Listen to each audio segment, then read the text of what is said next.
the hat. Pen, yeah. They had a good season, football. You thinking of getting started? Yeah, oh, yeah, what are you thinking of? Yeah. University, Oh, okay. which actually, You know, if Joe Paterno guy, then oh, I like Joe. John, I'm still waiting on my flowers. a tough ending, but yeah. It's like Woody Hayes, a tough ending.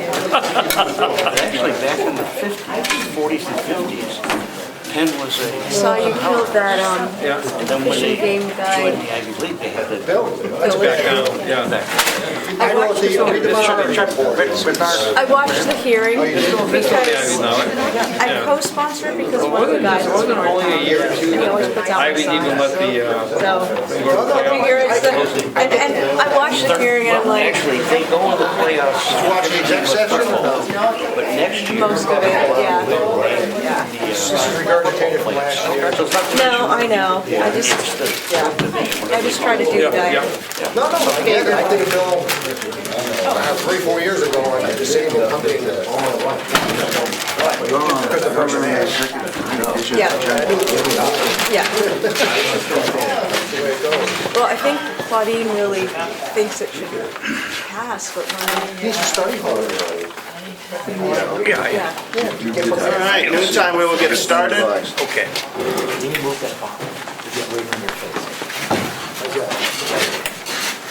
Might knock it off. That'll make it. Representative Carroll, you want to lead us off? Here.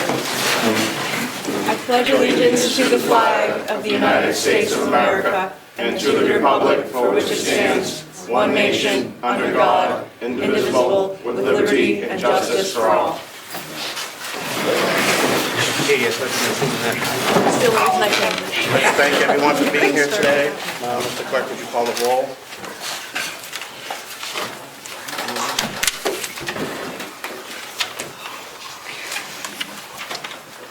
Vice Chairman Smith, Present. Board Chair, Representative Bucco, Present. Representative McLeod, Here. and Mr. Chairman. Present. We'll get started on 4611.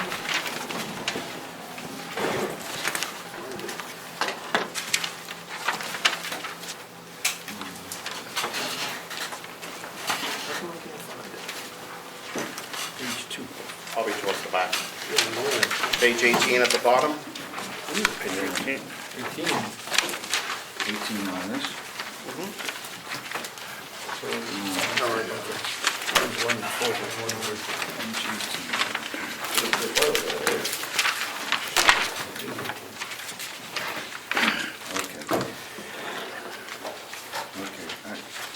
a motion? Is UNH here today, or? Yes. Come on up. And Just give us a quick overview. All right, our request is for $322,222. It represents a 2.5% increase in each line item except rent. Rent, the landlord has raised that by 4%. And I should say our rent, that includes not just rent, but also all utilities, you know, heating, cooling, sewage, water, maintenance, snow plowing, trash removal, and cleaning of our office space. So all of that is included in that $52,252. So that's what we're asking for. Thank you. Any questions for UNH? Thank you. Do you have the Conservation District here? Come on up.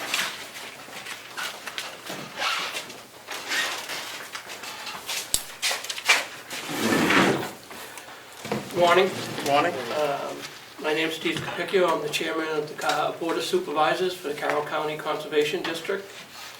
Our request to the county this year is for 2025 is $52,600, which essentially represents the salary for the district manager. The district is comprised of a board of supervisors that is all volunteer, and then one district manager that handles the day-to-day operations of the district. The district itself does a lot of community outreach between farmers, agricultural, forestry. Last year, the district awarded $30,000 in grants to local farmers and forestry that was awarded to us from the Conservation District Employees Association, as well as we do outreach to community schools, and we participate in the New Hampshire Environthon, which helps middle school to high school age students in the conservation area, which is our main focus. Thank you. Any questions? Representative Smith? Thank you, Mr. Chairman. It's unusual, but it's down $4,040. Just So again, being aware of the county and the budget in the county, what happened last year is the district manager resigned, and we had approximately 12 weeks that we didn't utilize the funding for the payroll. So we just figured it was only right to not include that in this year's budget. Okay, thank you. Thank you. Any further questions? Thank you. At the bottom of 4611, we have a total of 374,822. Do we have a motion to approve? So moved. Thank you, Representative Booker. Do we have a second? Clerk's discretion, whoever. Wherever you Vice want. Chairman, yeah. The total is actually on the next page. Yep. Leon. Yeah, page 19 at the top. Any further questions? Mr. Clark? Okay, the motion is to approve line 4611, a total of 374,822. Vice Chairman Smith? Yes. Clerk votes yes. Representative Bucco? Yes. And Representative Claire? Oh, yes, I Yeah, didn't sorry. hear my name. Okay, I apologize. And Mr. Chairman, Yes. motion passes 5-0. Thank you both.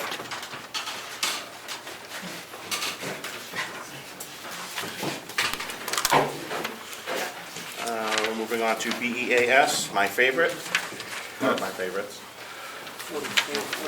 Yep, 4449, right above where we just were. On page 18. No, it's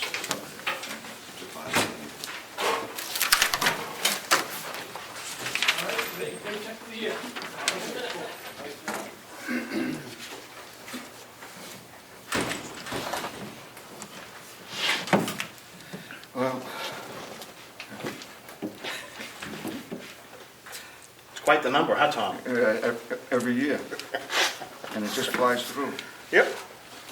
Actually, it's down. Yes, it is. Yeah, It's down. that's the first time I've ever seen it down. 100 Commissioners, how come it was reduced this year? Did we get any communications from DHHS? I do not know the answer to that.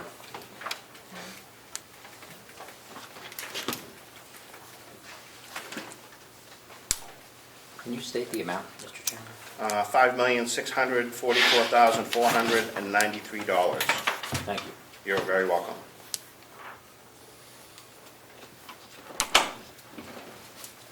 Motion to approve. I'll make that motion. Thank you, Representative Smith. Do we have a second? Second. Any further discussion? Mr. Clark? Okay, the motion is to approve line 4449, $5,644,493. Vice Chairman Smith? Yes. Clerk votes yes. Representative Bucco? Yes. Representative McAleer? Yes. And Mr. Chairman, Yes. motion passes 5-0. Thank you.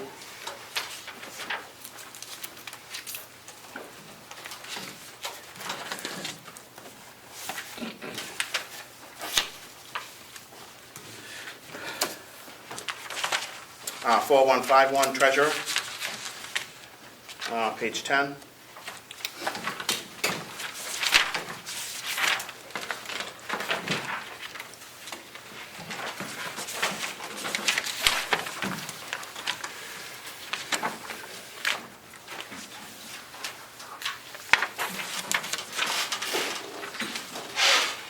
We have an additional department request for extra travel. Do we know why?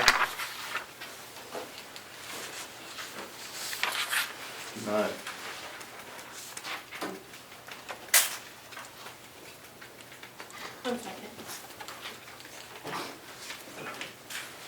Chairman, question? Representative Smith? Travel, is that mileage reimbursement? Yes. So being the treasurer's local, to follow it? Please. Being the treasurer's local, that shouldn't have to actually go up. Should actually go down. That's where I was headed.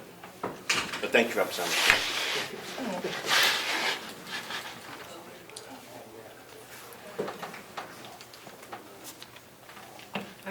This budget was prepared outside the commissioners. I'm not sure why the increase, but it makes sense that the current treasurer lives 8 miles away. Yep. So, I'm sorry, could you repeat that? as the current treasurer lives No, I got about- that, before oh, that.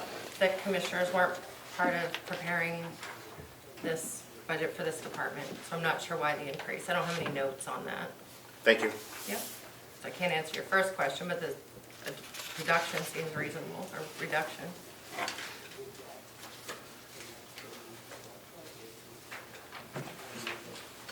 Quick question. Representative McLaren? Does the treasurer travel anywhere besides home to here, or are there other places where he or she might go? Not that I'm aware of, any banking signatures and so forth. The bank usually comes to our office and we handle it there. So, Thank you. not that I'm aware of. Motion to reduce that back to 500. I'll make that motion. Thank you, Representative Smith. Do we have a second? I'll second that. Thank you, Representative McAleer. Any further discussion? Go ahead, John. This Representative Bucco. represents the transition time between treasurers. Correct. So, I don't know, the salary went up to 13, or, yeah, so 13,000. And then. Salary's at 10. The travel went from 5 to 9, 400. I don't know. I'm talking to myself. Did you have a question, Representative Bucco? No. But I think you answered your own question. Yes, thank you. Mr. Chair? Yes, Representative Woodcock, please. Thank you. Is the salary set by regulation? We set the salary. Thank you. Very well. It's actually set in May, when we meet in May, for the following November. Thank you. You're welcome. And that's when we increased it. Correct. Do we have a new total? I'm sorry. Mr. Clerk, call the roll. 12900. Okay, reduce 4151 in particular, the travel .070 by $500. Vice Chairman Smith? Yes. Clerk votes yes. Representative Bucco? Yes. Representative McAleer? Yes. Mr. Chairman? Yes. Motion passes 5-0. Thank you. With that reduction, we have 12909. Motion to approve. No motion. Thank you, Representative Smith. Do we have a second? I'll second. Thank you, Representative McAleer. Any discussion? Mr. Clark? Let me give the clerk just a minute. You certainly have all the time you want, sir.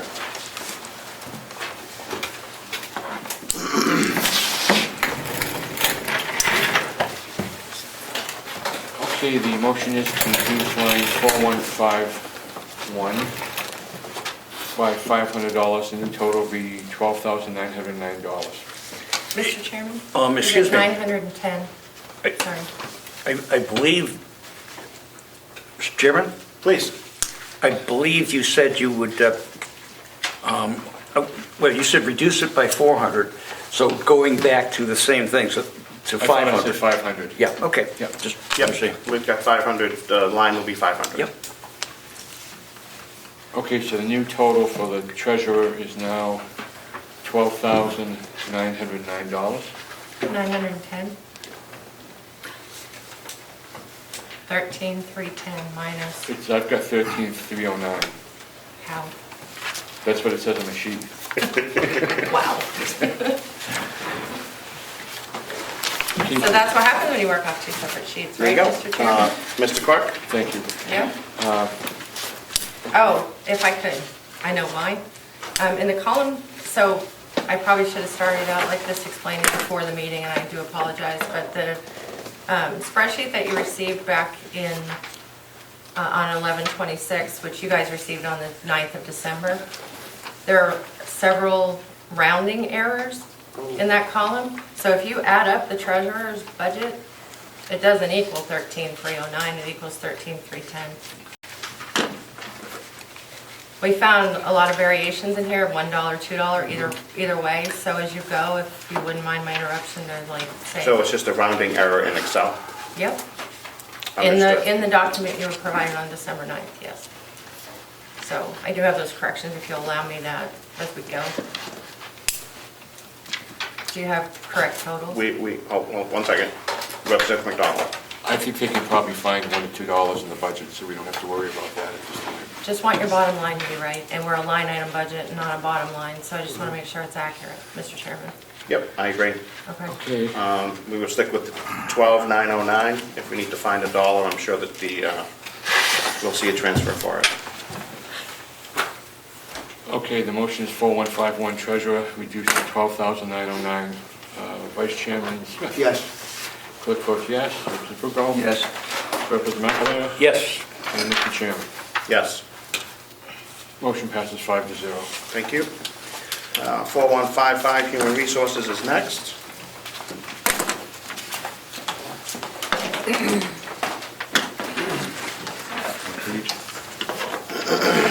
Same page. Next one, yep. Good afternoon. I'm Taylor representing Dr. Mattek today. Our request is for $425,000. And you are who again? Taylor Gunn. Thank you.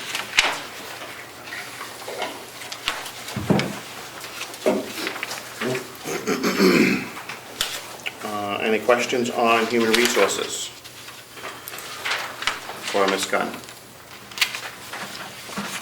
Mr. Chairman, just quickly. Yes, Representative Smith. Thank you, Mr. Chairman. Just explain the increase in advertising and software. The software increases are a reflection upon the increases in the fees for our system Checkmate.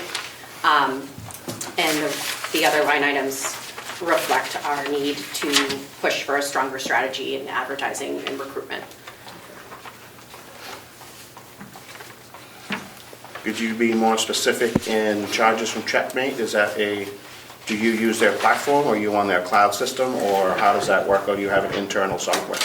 We're on their platform, and they've had increases in fees of, I believe, 5% this year. And we pay weekly, or is that a monthly, or? I believe that is a monthly charge. Just a moment. Representative Meckler. So that represents about an $18,000 increase between those two. The total increase is like 45,000, I believe. It's Where's the difference in there? Wages. I say 45, that's, yeah, sorry. you in line 090, Representative McAleer? I'm sorry. You in line 090?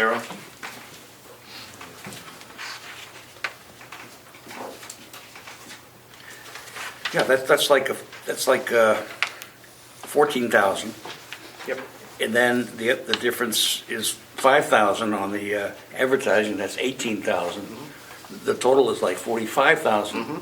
So I'm just wondering where that difference comes from. Yep. One at a time, we'll get there. Okay. Yep. Bear with me.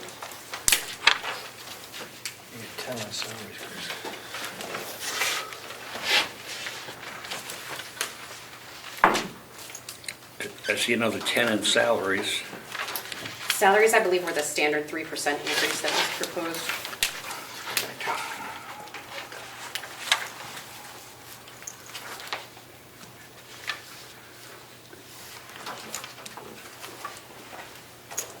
I'm sorry, I can't find the data on the Checkmate increases at this time. I see another 8 in retirement, another 3 in recruitment. So that's getting closer. Yeah, the retirement increased with the salary increases from last year that had an overage. Okay, thank you. You're welcome.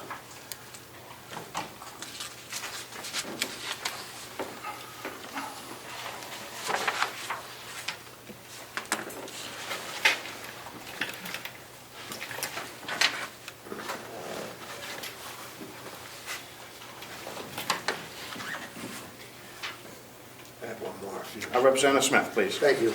Recruitment and retention, the 8,000, what are you using that for? We use ZipRecruiter, so we've been doing heavier pushes on some of their enhancements to be able to focus our recruitment on some of our more dire needs of recruiting, such as nursing. Okay, thank you.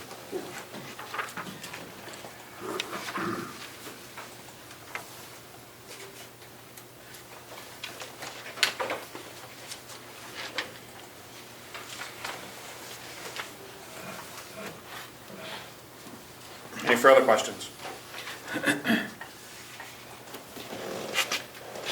And how is all that working for you, the ZipRecruiter, and obviously it must be Indeed for the advertising and other online resources? Yeah, we advertise locally as well, local newspapers. We attend job fairs with community colleges in the area, and LNA Health Careers is one of the bigger resources in new recruiting for the LNAs. Zip is working really well. We've done a strong push for the first 6 weeks of 2025, and we've been able to hire 8 new employees in the last 6 weeks. Perfect. I like hearing that. And what departments were those sent to? Majority were nurses, and I believe we have 1 corrections officer as well. Perfect, thank you. You're welcome. Commissioners happy with the 425048?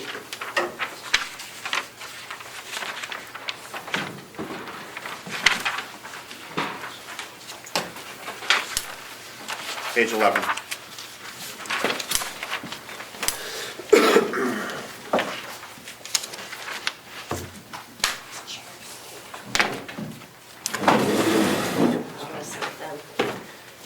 Motion to approve 425048. So moved. Thank you, Representative Bucco. Representative Smith? Representative McAlera? I'll second. Thank you, sir. There you go. That's what I'm here for.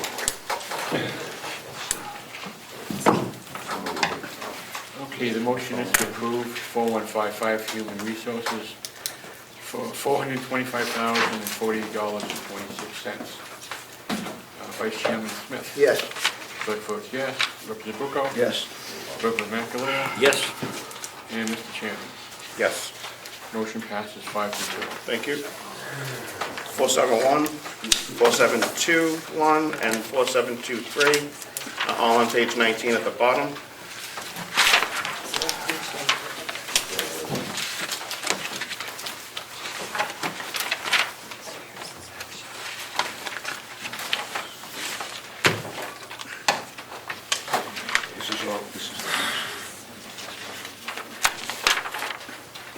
Mr. Chairman. Yes. Representative Bucco. The question is this is long-term debt and interest, 55426? 4711 and 4721 to 23, which is on page 19 at the bottom. Can you say that again? Page 19 Yeah. at the bottom. We're just doing interest? Long-term debt, interest. Yeah, we're doing those 2 sections. 4711 and 4721. Last 2 boxes at the bottom. Okay, well, I see the numbers, oh, I didn't have, okay, Yep. I didn't have the other number. Thank you. You're very welcome. Should I make a motion for that?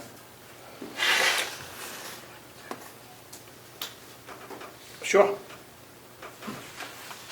Move that we accept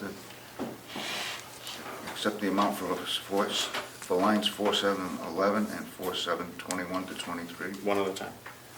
one at a time. Yep. One is a debt payment, one's an interest expense payment. 4711 first. 5554. 54426. Yes. That's the number that I had. I'll second that. Thank you. Any further discussion? And this covers the registry project, this covers Siemens, the energy upgrade, and this also covers the corrections we did last year. The security upgraded the. Oh, yeah. Thank you.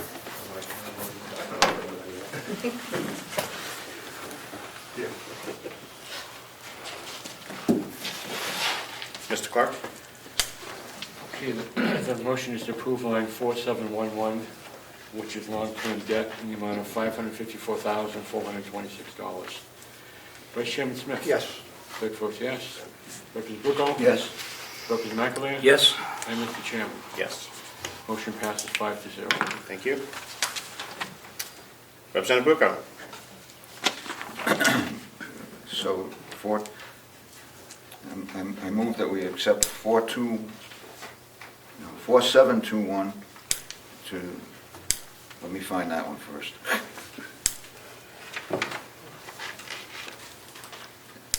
These 4721 to, okay, 223, for a total of $395,877.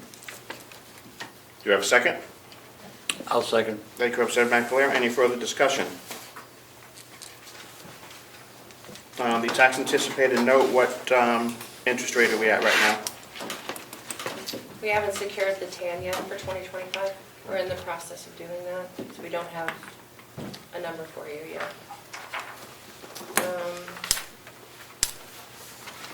I don't know if she put in the narrative the anticipated interest rate. I think it's in there.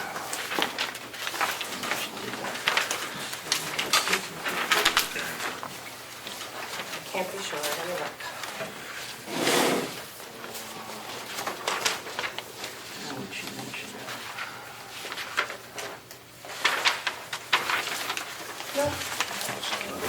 No, it's not.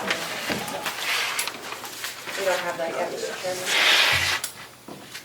They just put that number in there, just the same as number that was last year.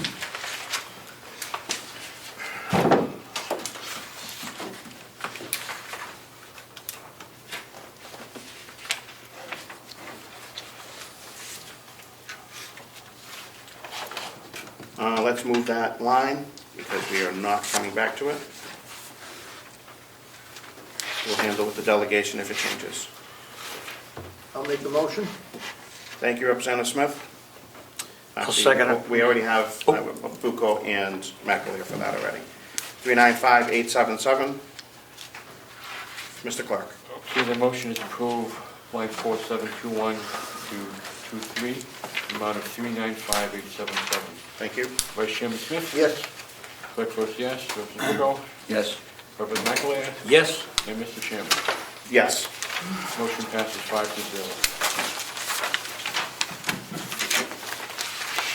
Sheriff.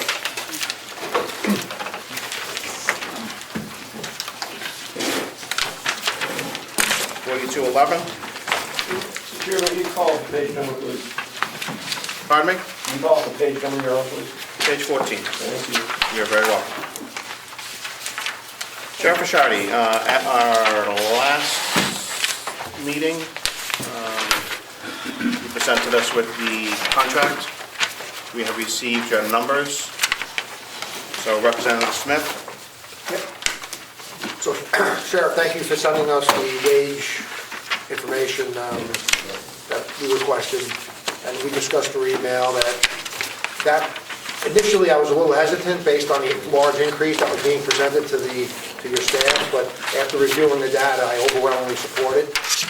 Frankly, I'm shocked how underpaid they currently are in the environment that we're in. So I fully support what was presented to us in the collective bargaining agreement. Is that your motion, Representative Smith? Yes, it is. Motion to approve the collective bargaining agreement on behalf of the delegation? Yes. Second? Second. Thank you, Representative Bucco. You just want to give us the highlights of that again so everybody's aware? Thank you. You're very welcome. So it's a 3-year contract. The first year, 2025, beginning April 1, deputies would receive between,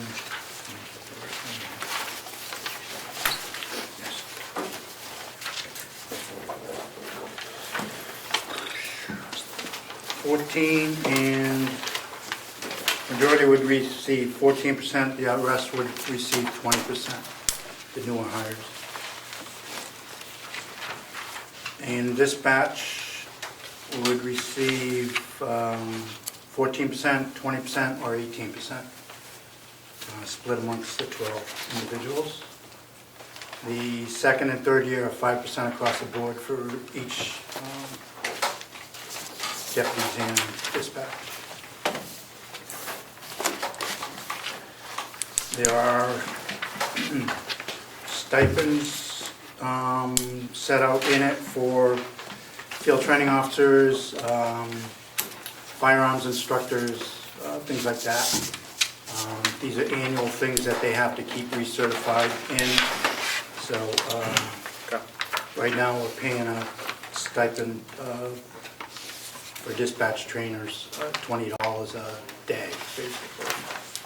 So it's very minimal. And that comes out of your salary line, 007? It does, yes. Thank you. Actually, it's $20 a week, I'm sorry.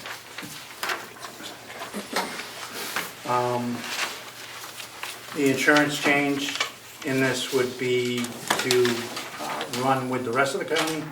Right now, the deputies and dispatch pay 20%. That would be moved to 15% as the other parts of the county are doing that. And the county would pick up 85% instead of 80%. Thank you. Vacation was increased up a year. To say that is, like the second year they're here, they get 10 days.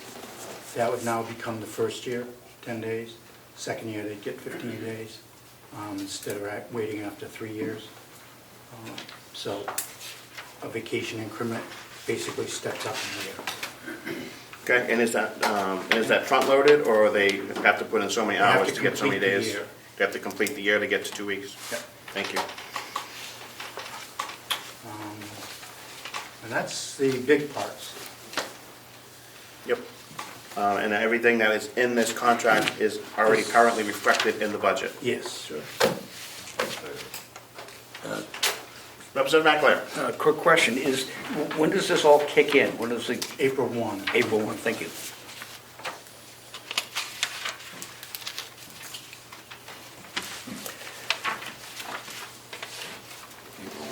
Yes.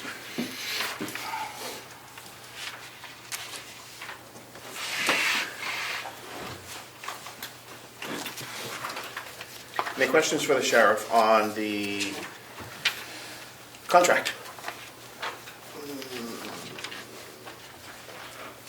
Mr. Clark, it's just an approval of the contract, the bargaining agreement between the commissioners and the sheriff and the Teamsters. Okay, approve the sheriff's collective bargaining agreement. Vice Chairman Smith? Yes. Clerk votes yes. Representative Bricko? Yes. Representative McAleer? Yes. And Chairman? Yes.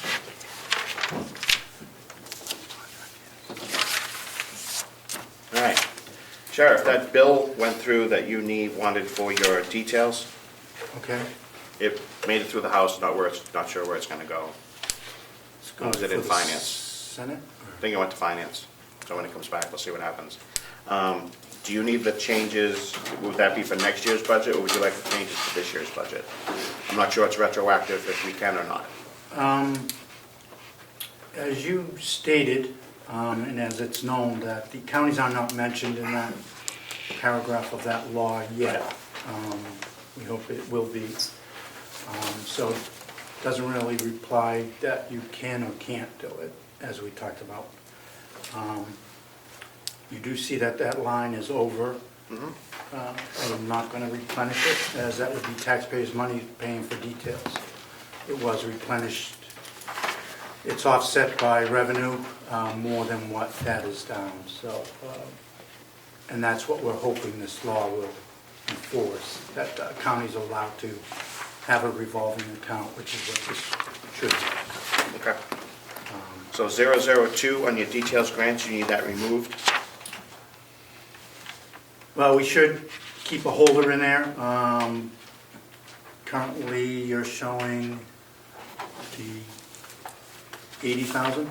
They have the 120. Of 120,000. So we will reduce that down to 80. It has nothing to do with that revolving account talk. This is because of a agency that's being dissolved by the AG's office. So, Okay. yeah. So we will only receive 2/4 of that, which would be equal to $40,000. Thank you. Representative Smith? I'll make a motion to reduce the line to $80,000. Representative McAleer?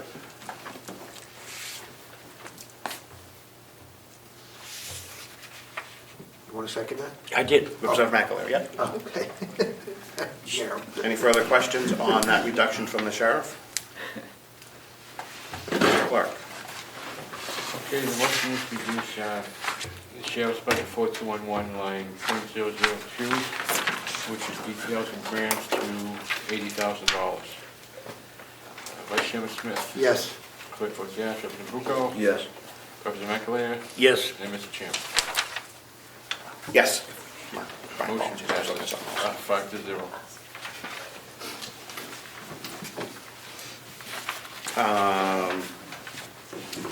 The adjustments to retirements has been changed to reflect the increases. Yes, those were done by the CFO at the time. Thank you. And the court bailiffs are still a pass-through? That's a pass-through. I know the state budget is trying to trim that, so we haven't heard any numbers yet, so I'm going to stick with the 160. This does reflect a increase on the county's behalf of $20 per day to the bailiffs, in addition to what their state pays. Okay, so the county picks up part of that cost and then the state reimburses. Yes. The county fronts the cost and then the state reimburses let's just say 80%. Yes. And what's the per day? Is it still $100 a day or is it still something else? Oh, no. The state, through the union, has gotten it up to, dare I say, I think it's like 167 and change. Last time I looked, it was 100. Yep. Well, last time we discussed it was 100. Okay, and we pay $20 of that? Or we pay an No, additional you'll 20? be adding $20 to that, correct. Thank you. And would they be subject to Social Security, Medicare on that Yes. $20?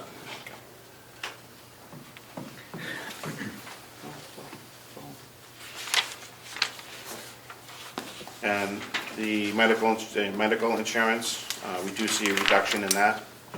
That is from the new contract. Yes, that was the figures at the CFO that had provided. There was a reduction per contract, and probably due to members not being on it. Yep, but they getting a buyout? With the new contract, there will be a small buyout Perfect. coinciding with what the county does. Thank you. I'm glad that we are rolling all of the changes we made forward. All right, 1, 2. U.S. Forestry salaries went up a little bit. Is that a contractual or is that from the state? No, that's the projected contract that will be, providing the feds don't cut it. Okay.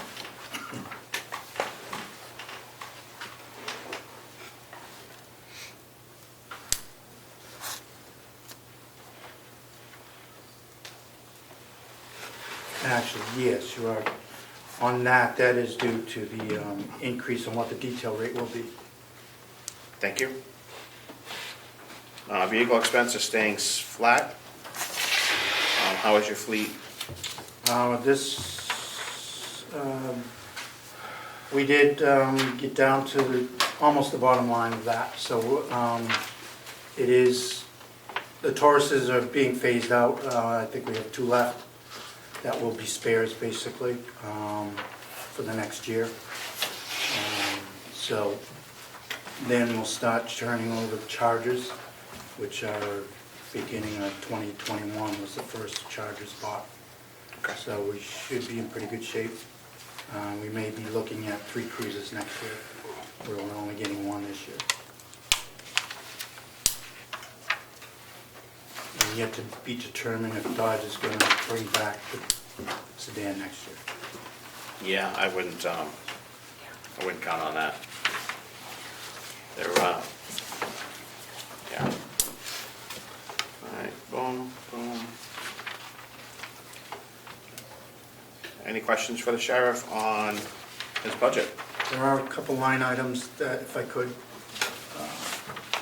that were brought to my attention for increases. You know, I don't like those. Electricity. Again, if it was my say, I would have the whole county in one budget for electricity, propane, to run the county. I don't agree with this whole breaking up percentages per square foot of a building. That's my 2 cents. Thank you. So electricity would go up to $20,217. We did have to up that to transfer this year. So You're asking for 20,000 in that line? $20,217 is what's being brought to me from the finance office. Bob? Yes, sir. Are we on track with Siemens on some savings here, or are they footing the bill for these increases? No, electricity and propane was under budgeted last year in many departments. I've been managing the electricity and propane for many years here. The CFO took that from me and did it on her own. And this year I reviewed the numbers and I made my own calculations, and that's where these changes come from. I don't anticipate us being under budgeted in electricity and propane for this year. I would have to agree with you, given what we're paying right now. Representative Smith? Thank you, Mr. Chairman. Excuse me, I guess this is a question for Bob. Do we shop our rate? Do we lock in the rate for a term? Or? Yeah, absolutely. Absolutely. We're contracted till September of this year in both our electricity and propane rates. Okay, thank you. 1-year contract, or we go off of 3? All multiple year. It's hard to get more than a couple of years because of the fluctuation in the market, but I always try to get as long of a duration as I can. Do we have a protection in there in case the price does drop? We do get that drop, or are we stuck at the contract price if we lock it in now? I believe, I don't want to answer that. I'm not having the right information. Yeah, understood. So 20223 is the request, Sheriff? 20217 20217. for electricity. Got that, John? Yep. And then on the propane, same, line 065 would be $4,125. Does the clerk have both those numbers? 4125? Yep. Correct. Anything else, Sheriff? And that would make the bottom line, if you like, $2,470,934. Say that again, Sheriff? 2470934. I get a different number. Oh, wait a minute, I'm sorry.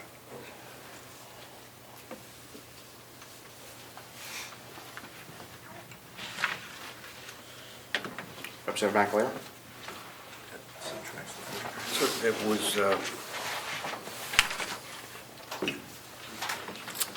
7,217. You mentioned fluctuation. That's right. Should be about 30,000 or so. It's down 40 and up 2717. 2470934, Sheriff? Is that what you Yes, have? correct. And that's been verified? Yes.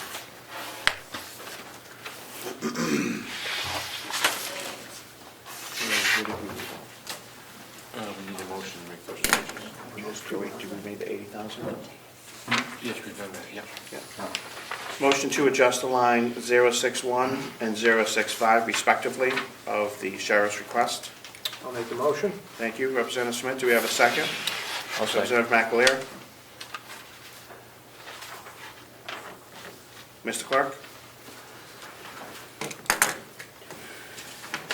Okay, the motion is to increase lines in 4211, lines 61 and 65. 61 now will be 20,217, and 65 will be 4,125. Thank you, Mr. Clerk. Vice Chairman Smith? Yes. Clerk votes yes. Representative Comeau? Yes. Representative McAleer? Yep. And Mr. Chairman? Yes. Motion passes 5-0. 2470934 is the new bottom line for the Sheriff's Department. Motion to approve. I'll make a motion. Representative McAleer? I'll second. Representative Smith, thank you. 4211, new bottom line is 2470934, as requested by the sheriff. Any discussion? Mr. Clark, if you would. Okay, the motion is to approve 4211, new amount will be $2,470,934. Vice Chairman Smith? Yes. Clerk votes yes. Representative Comeau? Yes. Representative McAleer? Yep. And Mr. Chairman? Yes. Motion passes 5-0. Keep it going, Sheriff. 4214, dispatch. Yeah, Do we have any new contracts with them? No changes to what you're seeing on paper, that it does include the contract.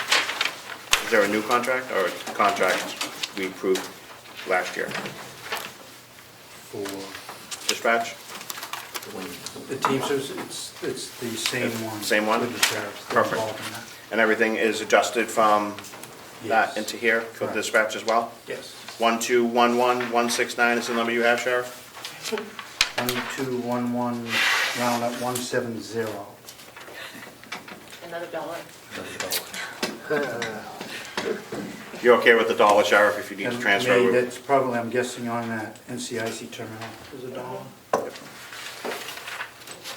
We're not having that expense anymore? It hasn't been for years. We've kept it open apparently in case the state, that was a state fee to be able to run NCIC. Understood. I think it was a couple $1,000s a year. It was at some point, they were definitely getting change out of us. And just to go over quickly, the dispatch part of the contract for the numbers, they're also in the 25 and 5, or are they in a different tier? No, they were in, I think it was 18, 14, 20. There was 3 different categories for dispatches. Yep. And that keeps them in line of where everyone else is, so we're not, Yes. not that we can make changes, but it keeps us in competitive. Competitive, yes, correct.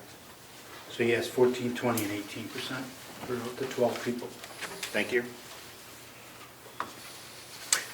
Quick Representative question. McAleer. Between the sheriff's department and the dispatch center, that's all one contract, there's not two parts to it. Correct, they're both Okay. in the same contract. Thank you.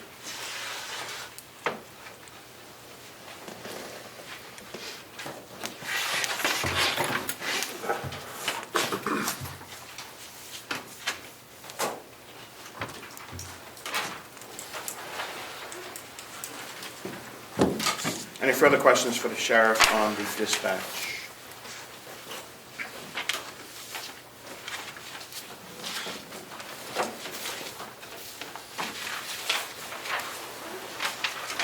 Clerk?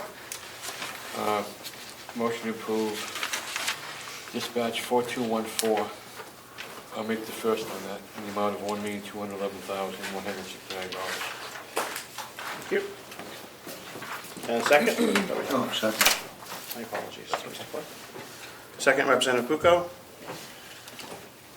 Okay, Vice Chairman Smith? Yes. Clerk votes yes. Representative Pucko? Yes. Mr. McAleer? Yes. And Mr. Chairman? Yes.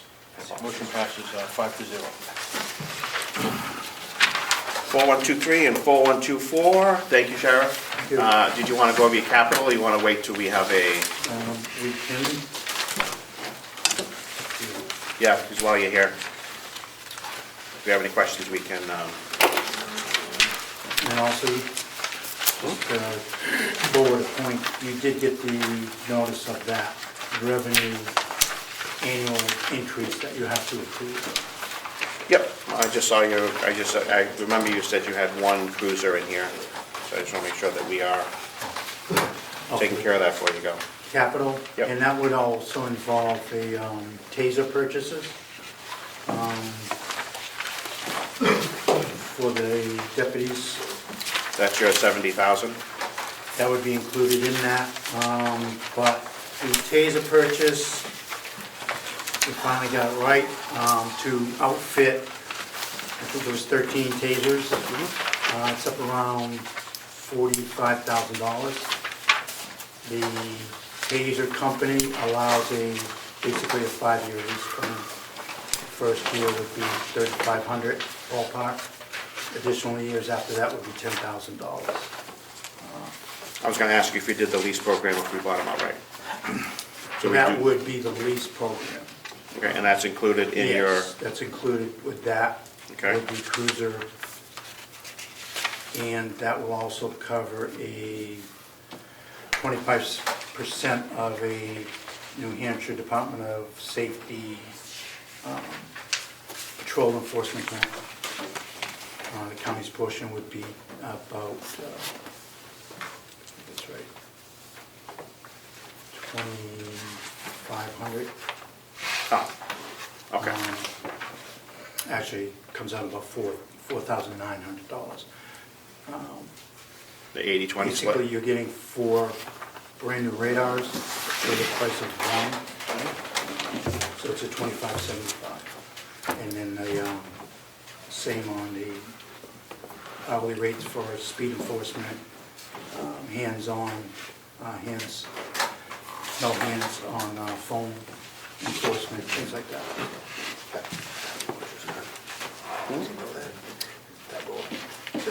Not yet, I don't think it's come up yet. You know, can I just say? Of course, Representative A lot Smith. going away. Did you see the Supreme Court case on the hands-free law? Did you see that I recently? had not. Basically, the law is unenforceable.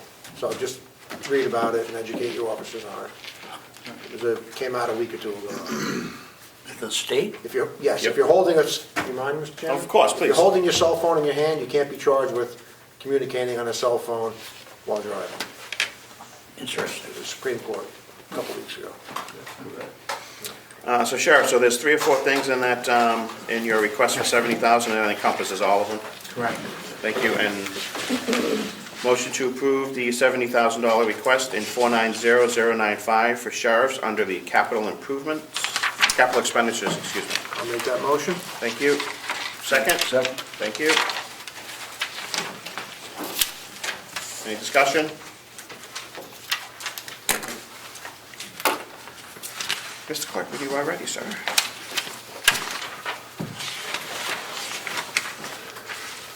Okay, the motion is to approve the capital expenditures 4901, particular line .095, in the amount of $70,000.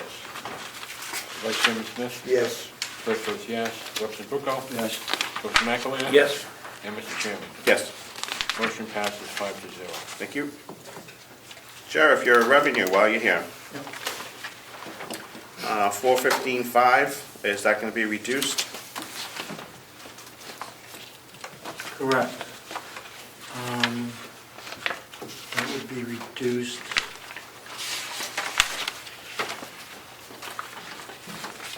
by at least the $40,000 that we reduced the expenditure. And then this is the line that law would cover under a revolving account for all the special details. So we'll probably tackle that next year for you. Yeah, we can see what this year runs. So 375.5. So we could actually reduce that 45, I'm sorry. 370. Yeah.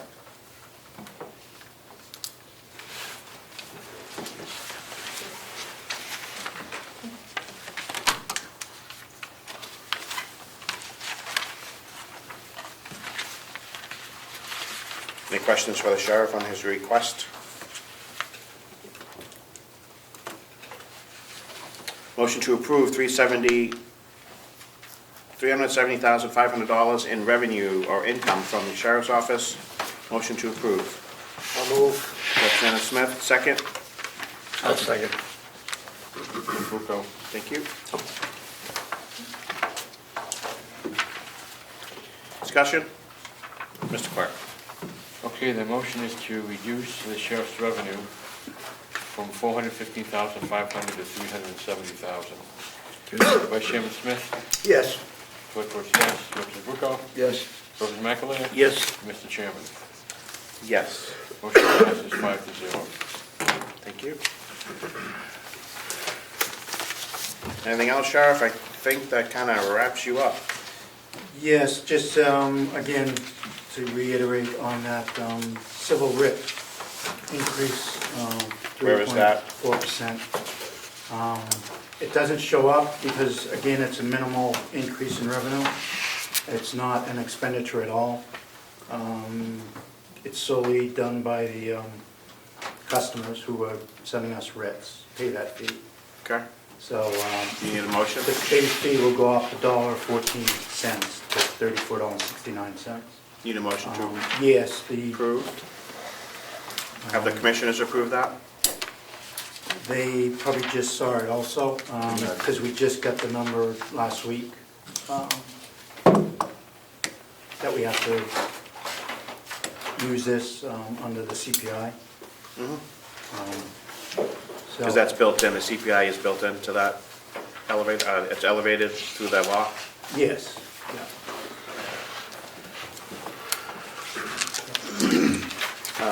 The law does state that you as a board have to approve it annually.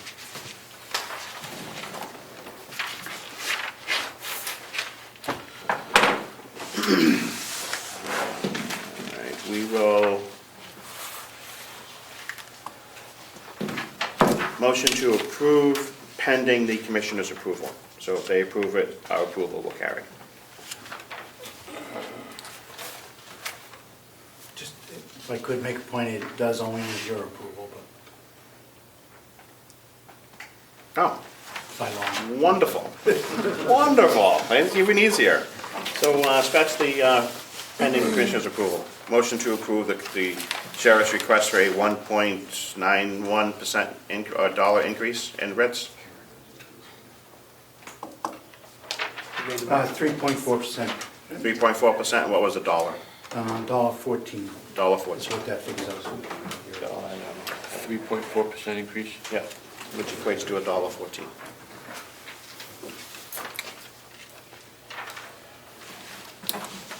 And is that tracked separately within your software? Or tracked separately somewhere? No, we'll make the change in our fee base, in Yep. our system as far as, and this doesn't take effect until July 1. I did leave that out. Perfect. So we're at our Thank you. previous approval until Yes, July 1. Until June 3rd. Thank you. Any more questions for the sheriff on the writ increase? Mr. Clark? I need a first and second, please. I will be the first on that. Representative Bucco would be the second. Thank you. Good? Yes. Okay, motion to approve a 3.4% increase in writ fees, and then the number will be $1.14 per writ. Vice Chairman Smith? Yes. Clerk votes yes. Representative Bucco? Yes. Representative McAleer? Yes. And Mr. Chairman? Yes, Motion passes 5-0. thank you.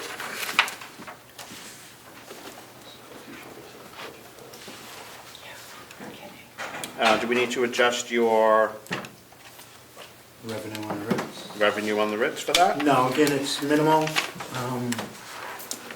some point, if we see a huge change, I will certainly adjust that. Perfect. All right. So I guess we have one more section for you, sir.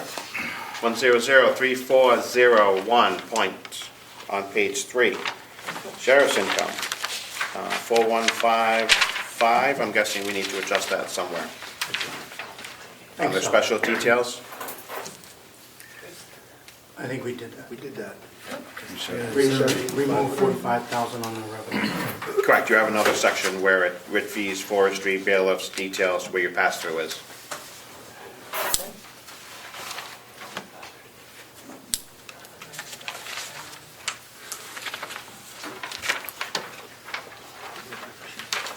Page 3. Oh, page 3 on our packet, I don't know where it is on your, Sheriff. It's under the revenue section. There's writ fees, US forestry, it's a 3401 section. Yeah, didn't. Approved 370. Should put that down. You approved 370, Mr. Chair. No, we approved it on the front page. That's, if I could, Mr. Chairman, that's the summary page that matches the breakdown on the rate. Yep. The top page is just a summary of the budget. Okay, my apologies to the group. And the change that we made for the details, is that where the 40,000 was reduced? Yeah, 45 are not on the revenue portion. Thank you.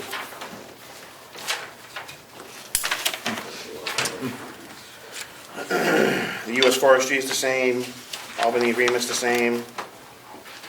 Correct. We have no longer an Eaton agreement. No. Thank you. Other income? That's just whatever.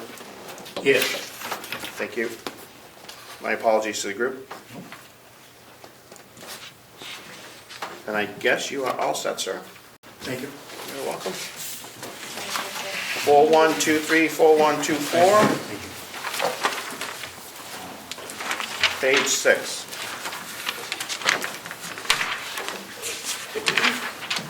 Good to see you again. Good afternoon, Mr. Chairman. How are you?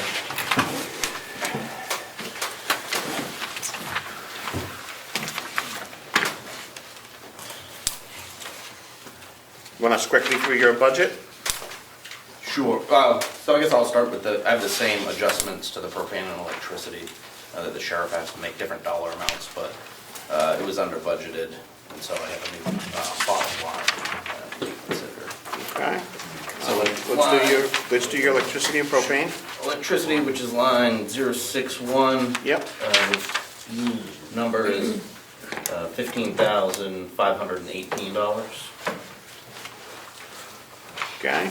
And we also have propane. And propane, which is 065, the new number is $2,782. Just to confirm, you'd like to call Comeau? I don't have a number. So that new bottom line is $1,396,286. Yep. Are you fully staffed? I am presently.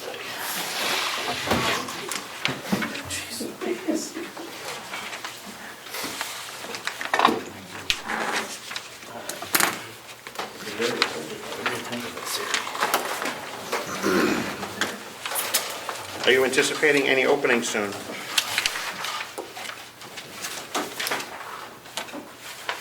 Actually, I take it back, I'm not fully staffed. I have one paralegal that we are currently looking to hire. The reason that I thought I was fully staffed is I'm currently in conversations with an individual, and it's looking promising, so. Understood. Last budget, we mentioned that the felonies first was going away, Yes, and that would be still carrying that position. So no, basically the new projected budget, last year I had myself and 6 attorneys budgeted. This year I'm budgeting myself and 5 attorneys. The change comes in, basically, we need more support staff based to the change on felonies first. There's more paperwork.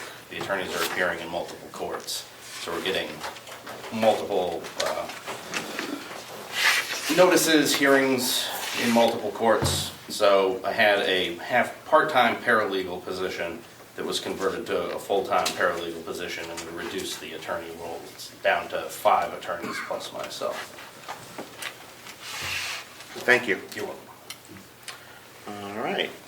Saves us from a different discussion. Okay. Glad you were proactive in taking care of that. All right, any questions? Representative McDonald? I just wanted to make a motion. Sure. In 4123-061, increase that to $15,518. And then to increase 065 to $2,782. Yes, I will second that motion. To you, Mr. Clerk? Do you want to call that question, or you want to? Yes, sir. Please call the roll on that. Vice Chairman Smith. Yes. Clerk votes yes. Representative Bucco? Yes. Representative Michaelia? Yes. And Mr. Chairman. Yes. Motion passes 5-0. Thank you. Any questions for the county attorney on his budget before I start on it?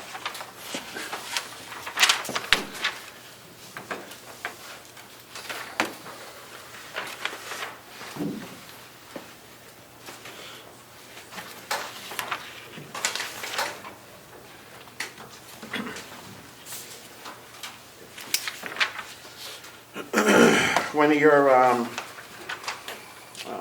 know you guys have to recertify every so many years, or you guys do soon? Some of you are due to recertify Bar or licenses? ongoing, yeah, whatever you guys need to do. Sure, yeah.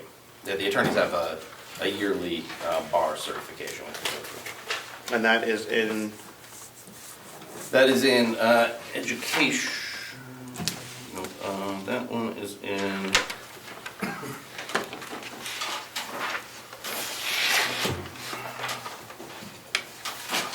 I believe we actually take care of that of fees and services. This is a bar. It's a bar license fee. right, That we I'm trying to make sure that we are, Yep. we have enough for you guys to share if you guys are doing that every year.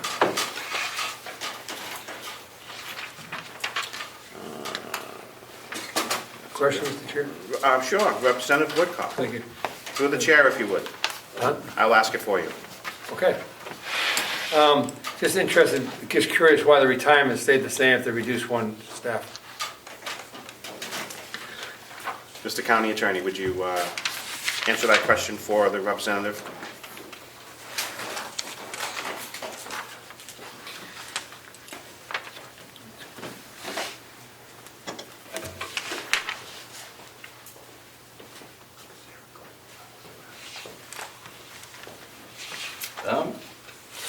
That I am unsure of. I do know that it was reduced. I did have that conversation with the CFO prior to the presentation of this budget. That is an oversight on my part, not seeing that had been reduced with the attorney position. I don't know what the exact amount would be off the top of my head here, what the reduction would be.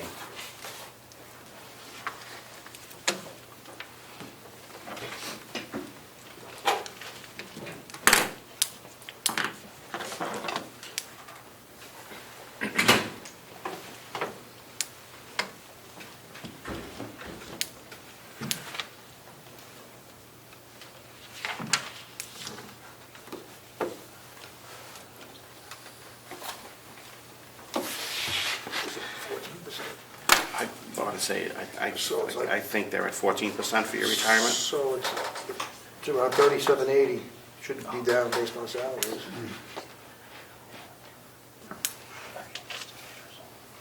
I'm hearing hearing a lot of whispering at the end of the table. My investigators in group 2 was trying to determine whether or not that had something to do. Oh, that's It's a law different- enforcement then. That's Yeah, that's a 30 different. That's 32 or 33%. Yeah. Right. Understood. And that may be why. It's hard to do the math on the fly then. All right, I don't see too much of a problem with the retirement, now that you have an investigator actually in your office. You did have a salary, your salary did go up a little bit, It did. which would account for some of it, but we're probably talking a few $100s somewhere.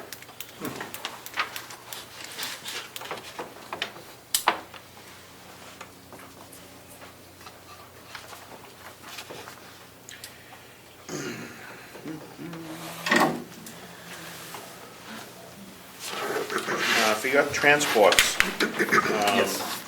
is that like an end-of-year line item, or is that something that happens when it happens? That is something that happens when it happens. We didn't have really much use for it this year, but I did do some historical data. It is something that does see some expenditure in years past. Representative McDonald? I guess I just got a general question. Sure. Does the investigator get the same raise as the deputies?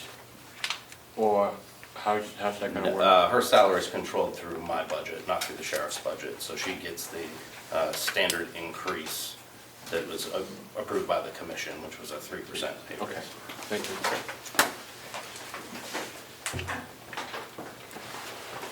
Good question.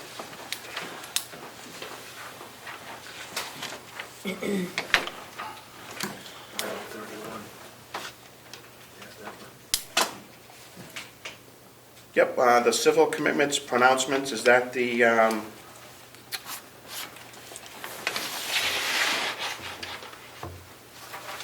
think it's somewhere else. I believe that has to do with when there's a finding that an individual is not competent to stand trial, not restorable to competency, but dangerous. There's then a process that involves the state having to hire a doctor to go in to determine whether or not the person would be sent to the state hospital or whether the person can be released. We did not have that occur this past year. It did occur the year prior. Yep. And with the amount of times that competency is being raised these days, I do anticipate that we may see some action in that line this year. Yep, I think we went over on that here. Yeah. All right, thank you.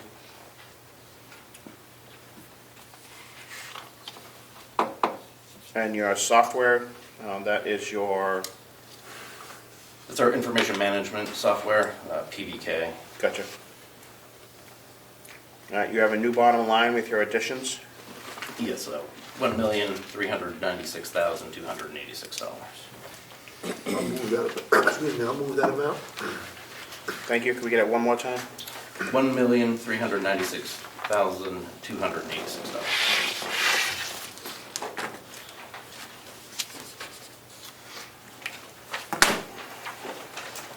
I'll second. Thank you, Representative McAleer. Any further discussion? Mr. Clark? Okay, the motion is to approve line 4123, county attorney, in the amount of $1,396,286. Vice Chairman Smith? Yes. Clerk votes yes. Representative Bucco? Yes. Representative McAleer? Yes. And Mr. Chairman? Yes. Motion passes 5-0. Thank you.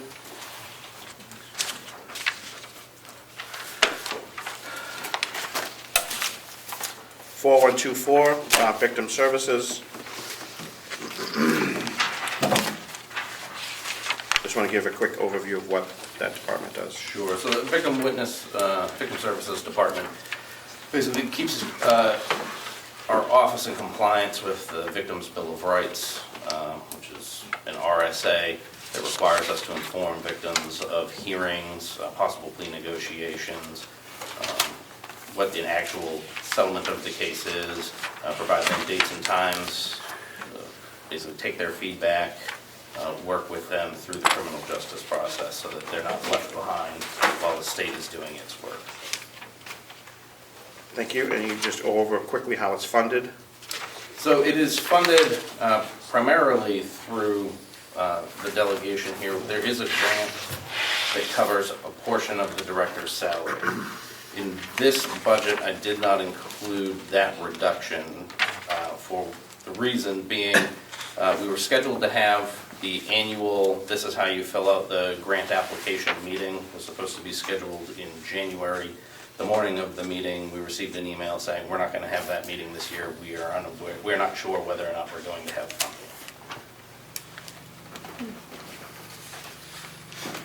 So if they do determine that they are going to spread around funds, I'll obviously do the application and try and get as much funds as I can, but in the event that they don't, last year there was budgeted a slight surplus in the associate's position because they were talking about a reduction to the grant amount. So I just moved that amount, that surplus, into the director's slot. Okay. So that it's still that, and made an adjustment based on the associate's present salary. So that still resulted in, I believe, a 4% decrease in the salaries between the two by doing that. Yes, you just swapped the numbers. Yes. Understood.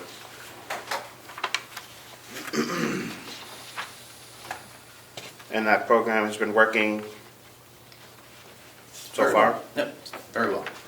159097. 159097. Thank you. Representative Smith? Move that. Thank you. Representative Bucco?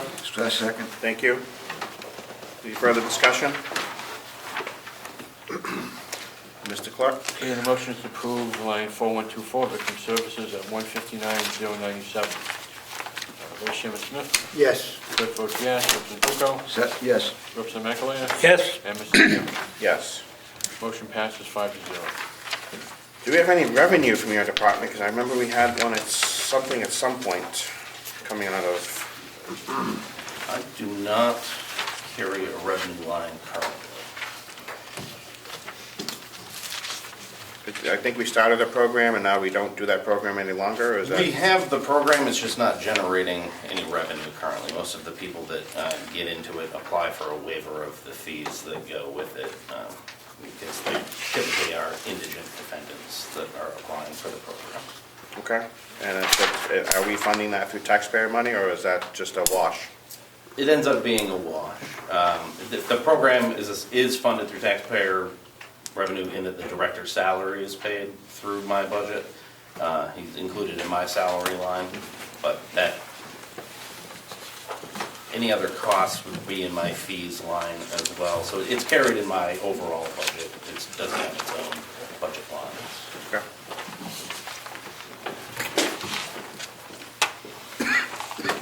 Any further discussion?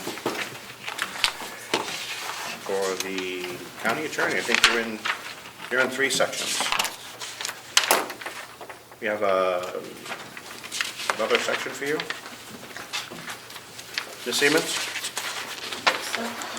No. Did we combine where you guys roll out to deceased people? I thought we had a special. Yeah, that has just been incorporated into my general budget now. I think that started last year. 2 years ago, that started. I think See what around happens 5, when we and make now things there's nice 2. and easy for the delegation?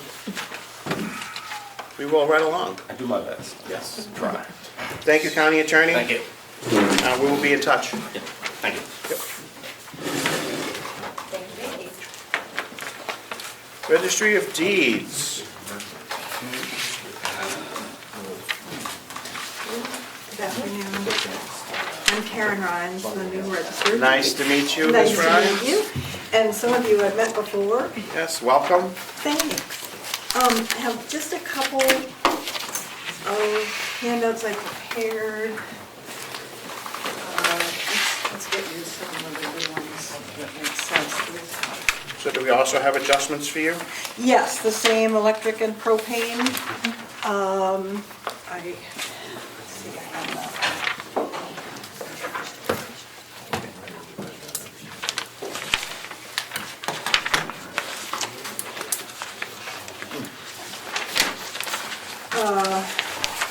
The electricity is, the new budget amount is 24,239. And the propane is 5,255. Sorry, I put it in better order. Okay, Which brings the total budget up to 578,225. And so I think the increase in the budget is mostly due to personnel. And I guess that, is this your own internal paperwork? yes. So these are dockets, docket counts. I just thought the revenue being updated might be helpful when we get to the revenue That part. sounds fantastic. Of course, I can't get them apart, dry. It's okay. So we have 23, 24, the beginning of 25. Yeah, and actually even earlier ones are on the second page there. Thank you. But the expense budget otherwise was fairly level. Hang on 1 second. I'm sorry. That's okay. 578,225 for the expense. 578,225. Motion to approve. I'll make that motion. Thank you. Representative Kukoc. Second. Thank you. Discussion. Registry of Deeds for your expense budget.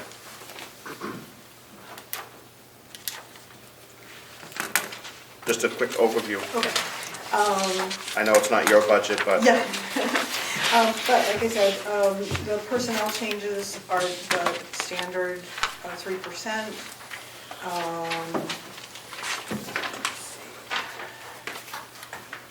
your salary was also adjusted. Yes. And we will need to purchase book covers and archival paper this year. That's a purchase that happens approximately every 2 to 3 years. And the deputy will need a new notary seal. That comes under your fees and dues and fees, whatever it is there, fees and services? Or is that somewhere else? No, Dues, licenses, subscriptions? I believe so, yes. Thank you. Archival records maintenance. What's left in that bond? Any leftover? Or is it all expended and all I of think it's the... expended at this point. And everything is done over there? Yes, yep. And it's gorgeous. Yes, In and why fact, do we need... Yeah, Yep. we're in the process of moving some things downstairs that are up in the IT room, so you can see the old day books even. It's really, she did a Yep. gorgeous job on that. The archival papers and covers, so that's to keep you current, or is that to... Yes, that's to keep printing books. Forgive me, but I've been doing real estate law for about 25 years as a paralegal, and the amount of fraud lately and the number of CLEs I've gone to is terrifying. So we're going to keep printing books as long as you guys will let me. I do recognize a lot of registries don't, but I think it's important to keep doing that just because of cyber issues.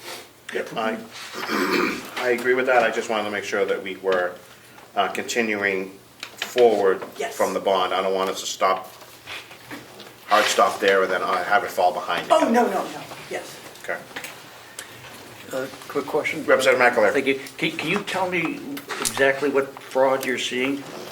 Well, back when I was in the law office, the number of real estate transactions that were literally fraudulent that made it to the closing table were terrifying. It never happened to my office, but I was aware of numerous other offices where it did happen.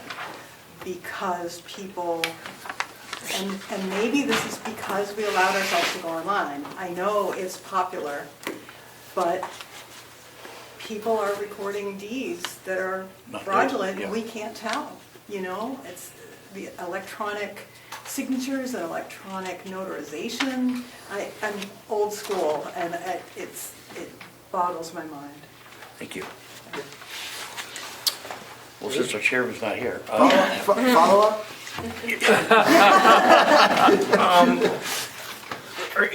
Or when a mortgage is paid off, are you getting proper notifications of that? I'm reading that's not happening, that banks or some other mortgage companies that have gone out of business, and that title, or the title is loose because of it.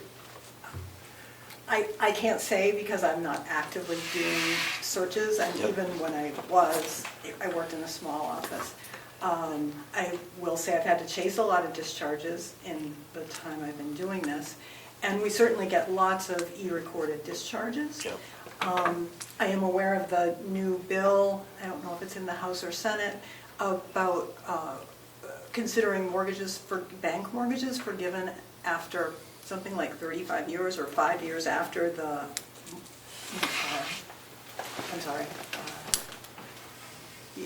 the date that they are supposed to be paid by.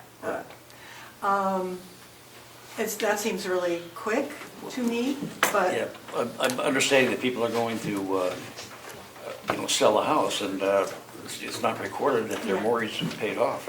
And chasing it is terrible. It's a real And there are problem. banks that are gone so much that it has to be, you have to engage in a quiet title, and yeah, it's terrible. I don't know how to fix that. I think e-recording for banks is probably very useful, because we do e-record a ton of discharges. Thank you.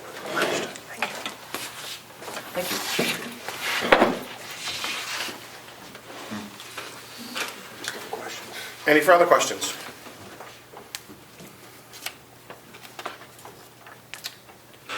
Mr. Clark? Okay. I'll do the first motion on approving the amount of $578,225. Second. Make the motion? Yes, that's my motion. No. Oh, it's the program. Yeah.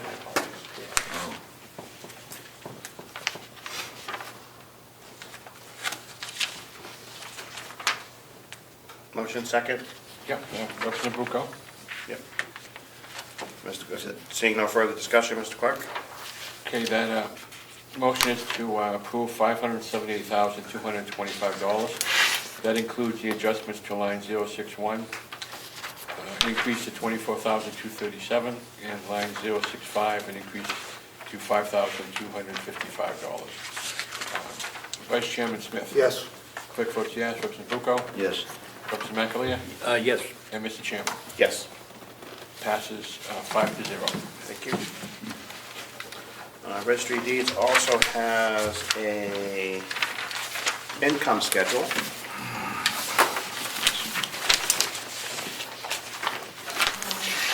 So the Comeau page I handed out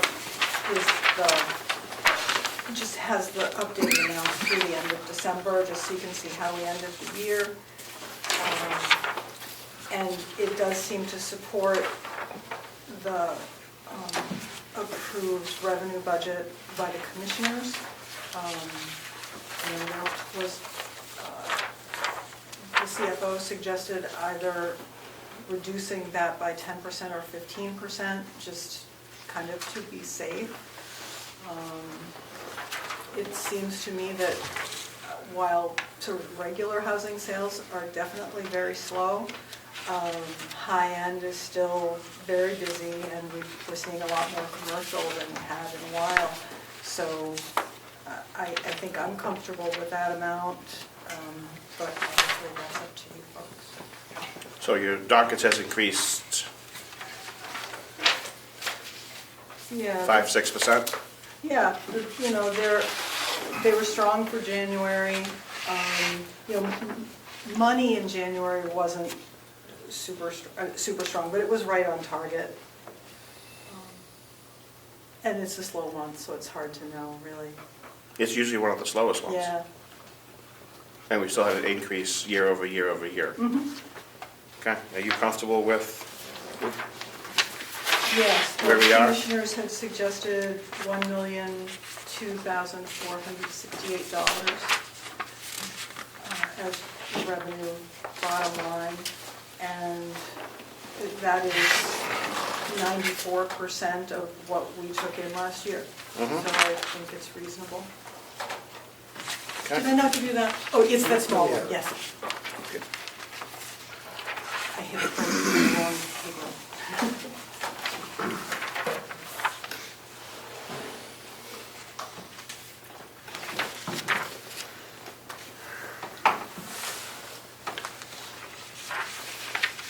The bank account interest should probably go down because that bond is probably gone, or is that something else? I think it's primarily the promontory account where the money gets swept, so that there's a good amount of interest there. Okay.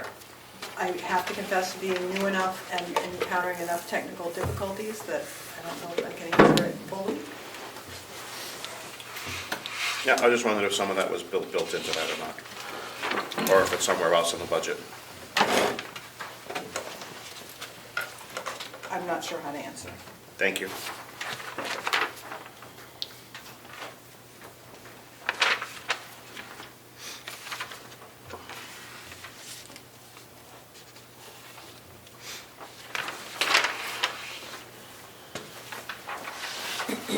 Motion to approve 1002468. I'll move that. Thank you, Representative Smith and Duco.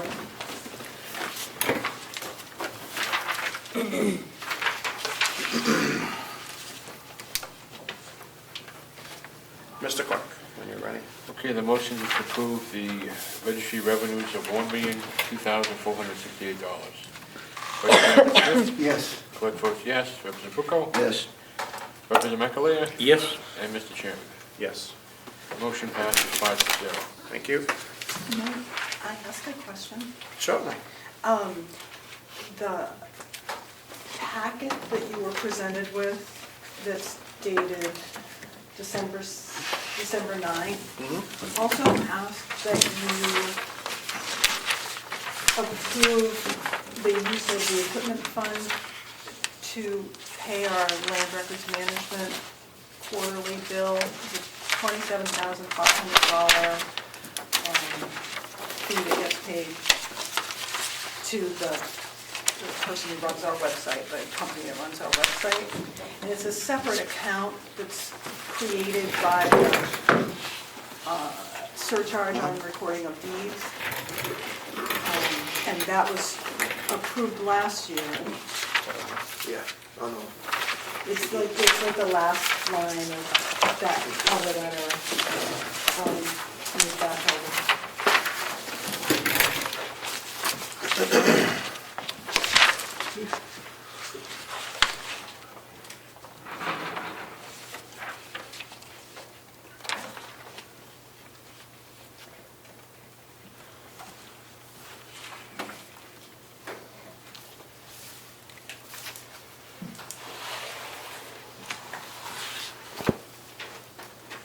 So your deeds equipment account needs to be the full delegation. Okay, thank you. Yep. So do I reach out to get myself on the next full meeting? No, we'll take care of it. Okay.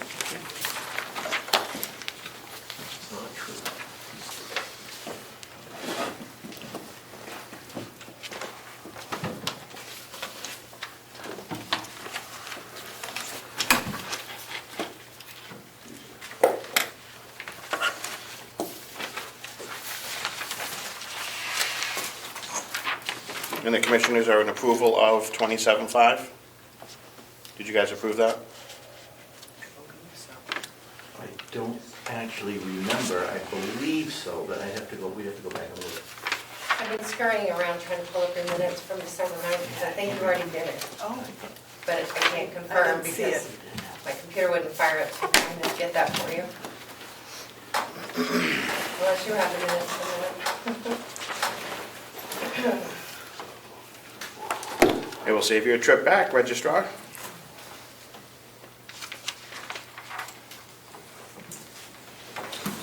Did we do it in the following meeting after? trying to find it.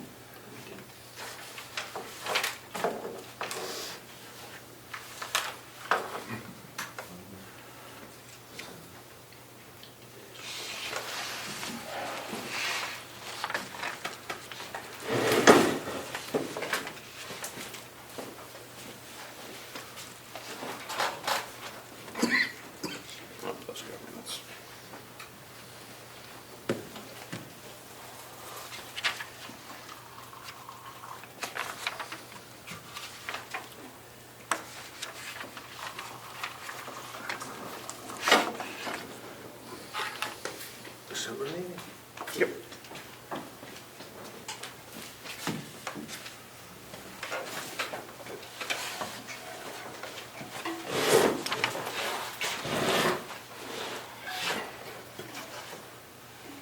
I don't see it in our minutes that we did that.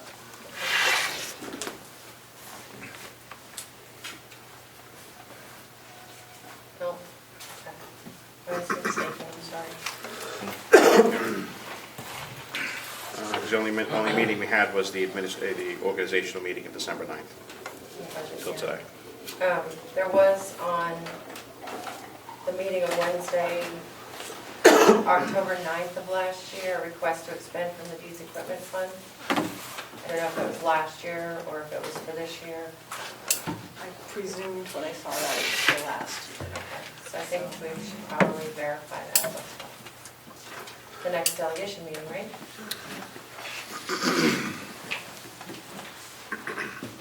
That would be exquisite.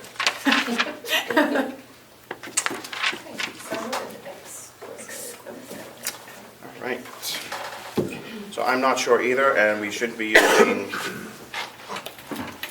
this year's, because it looks like it's proposed for 2025. 2024 looks like it's already been settled. So if you have a proposal for 27.5 for 2025, we should get that Okay. next. I will get that for you. I wasn't Yeah. aware that that was a separate. The transition's been a little interesting.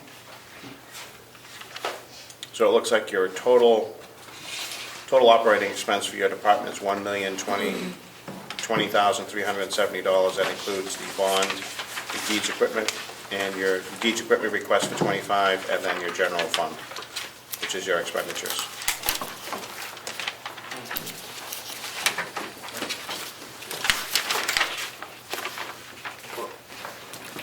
That's got the old general fund number on it, it's 578. Because we did the electrical building. Well, yeah, with your adjustments. Yeah.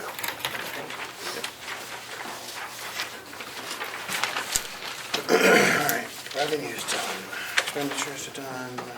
Anything left for you, Registrar? I think we have just those two departments. I think just those two.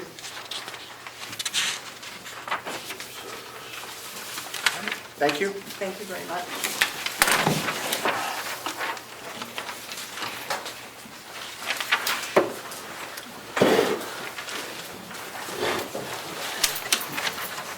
All right.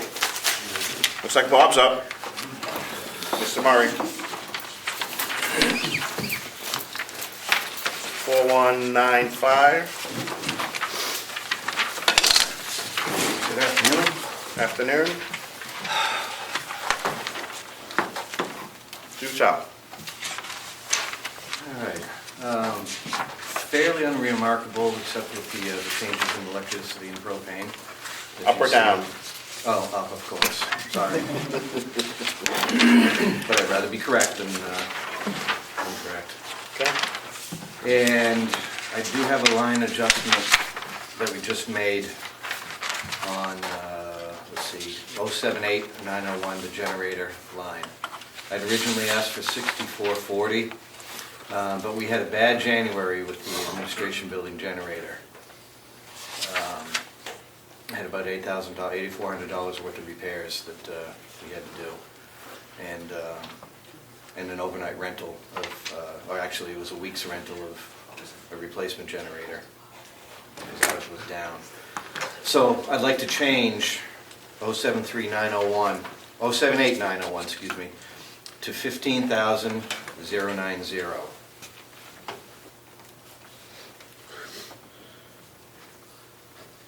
Okay. Mr. Chairman, could I just have a second with Director Murray? Can you give me that grace, like 10 seconds? We're quick here. Real quick. So, We'll find out.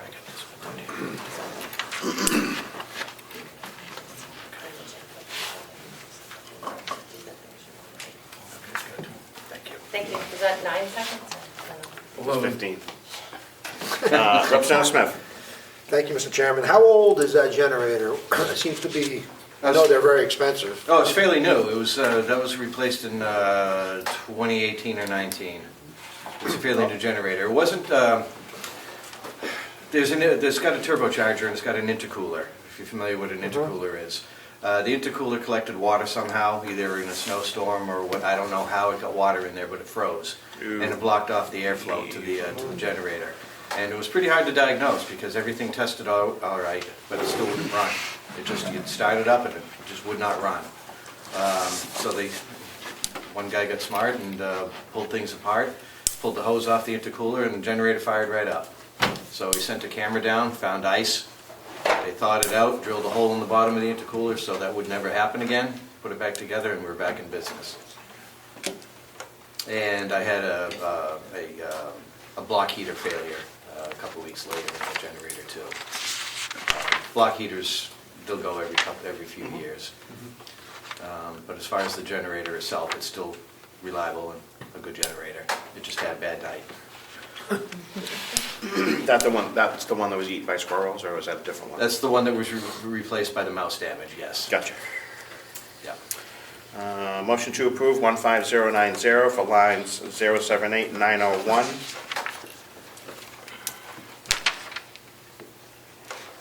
I'll make the motion. Thank you. Representative Bucco? Second. Thank you. Mr. Clerk? Give me a minute here. Yep. There's a salary adjustment. 1 second.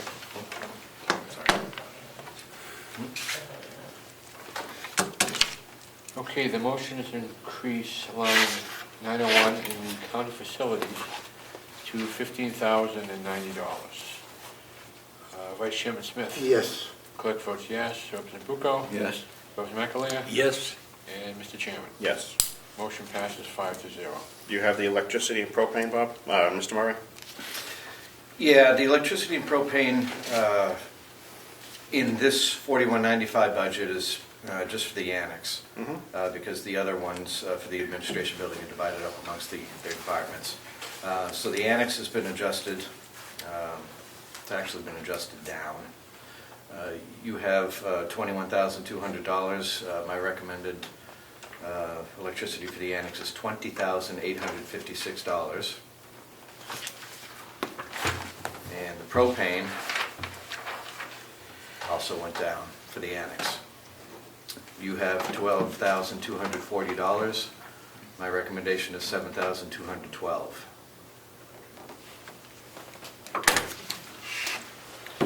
You got those? Okay. Representative McConnell? 20856 and 7212.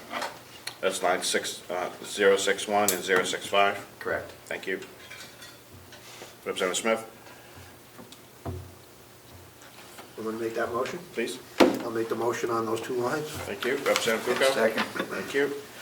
Mr. Clark? Okay, the motion is to, in county facilities 4195, to reduce line 061 and 065. 061 would be 20,856, and 065 would be 7,212. Mr. Vice Chairman? Yes. Clerk votes yes. Representative Bucco? Yes. Representative McAleer? Yes. And Mr. Chairman? Yes. Motion passes 5-0. Okay, Bob, you got a salary request? I do. I have our beloved maintenance man at the administration building is going to be retiring in the fall, and I'd like to overlap his replacement by 1 month for training. So I'd like to adjust that salary to compensate for a 1 month of 2 people being on board. So I'd like to ask the delegation to approve $92,350 for line 009. And the subsequent lines that follow would be 010. One at a time, Bob. Okay. 9. Yep, 009. Yep. Is going to be $92,350. 350 or 60? 50. 0 and 0 is going to be $6,000. Even? Yes. 013, $13,212.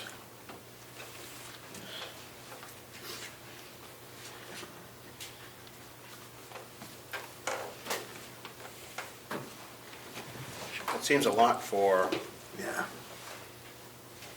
1 month. That can't be right. Okay, keep going, Bob. And I'll do some more math. Okay. The 018, which is Medicare, will be $1,348. That's better. Yeah. That takes care of the salary lines. Okay. And where are you finding me some savings? Well, I did in propane, got you some pretty significant ones in propane. A little bit in electricity, too. That's it for the salary lines. I've got a couple others. Continue? Okay. The maintenance for the administration building, 081, $39,190. What's the? That would be the additional $3,000. Did you mention that in front of the delegation or just the commissioners? Just the commissioners. Okay. I had an after-budget submission request from the IT department to upgrade the electricity for the new server. So it was pretty important, so I did it. It's done. They had to have the proper amount of electricity going to the server. Unfortunately, it happened just last week. Did you say 2 or 3,000? 3,000. 3,000. Yes.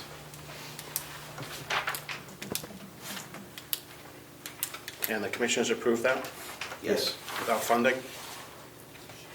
Well, It was a safety, it was kind of a safety. it's one of those things that you kind of had to do, because if they were having problems with electricity up there, they're having trip breakers and whatnot, and somebody finally did the math and figured out how much electricity they needed, and we had the upgrade done. Was that you that had to do the math? Yeah, pretty much. Yes. Your request is 39? 39190. So that electricity to the server in the vault has been upgraded. And Was that done in-house or was that done by an outside contractor? That was done by a vendor. We don't have licensed electricians on staff. We can do repairs, but we can't run new lines. Okay, thank you. And a couple $1,000s in savings on line 085. Thank you, Melissa. We've gone from $8,000 to $6,000. Okay. Which gives us a new bottom line of $259,992. 259,992. Going the wrong way, Bob, Mr. Murray. According to this, it only went up $1,700 overall from the original request.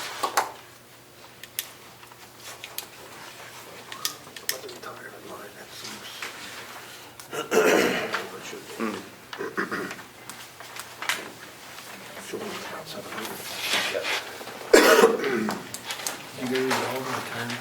I'm sorry? Did they resolve the retirement number? No, I don't think There's so. a question of the month number.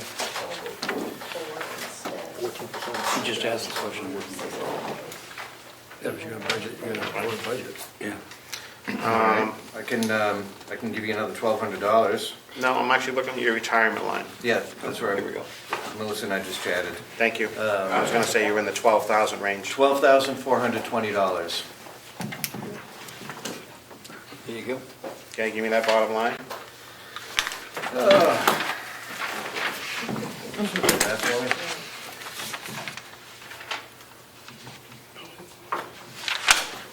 Follow along.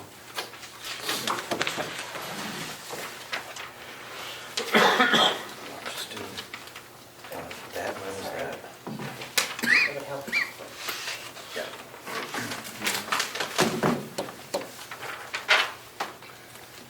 How's your maintenance line in the annex, Bob?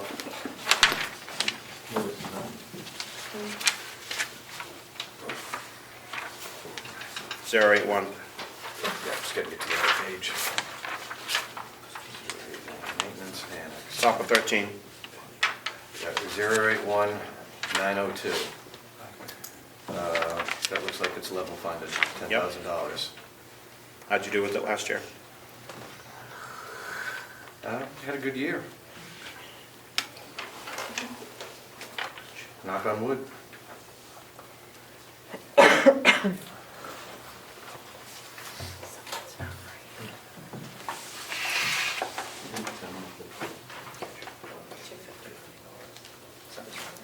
Do we have a new number for his bottom line with the adjustment for the retirement? Yeah, we're working on it. I just don't trust the spreadsheet, so if you can bear with me for a second. The formulas are, thank you. I just want to make sure.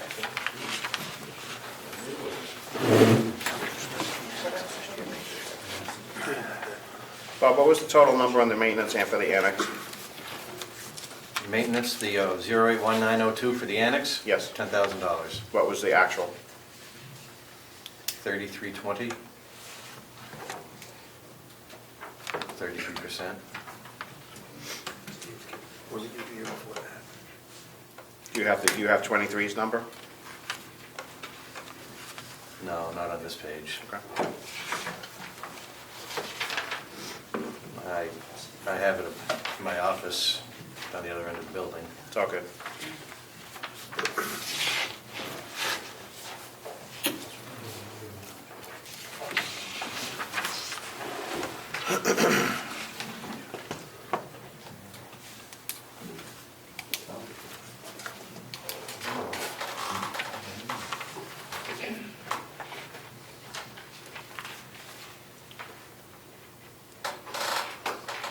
$267,850. It's the wrong one. Well, 257? 257 or you got 267? 267. With my phone. Just gonna say, I'm starting to have flashbacks.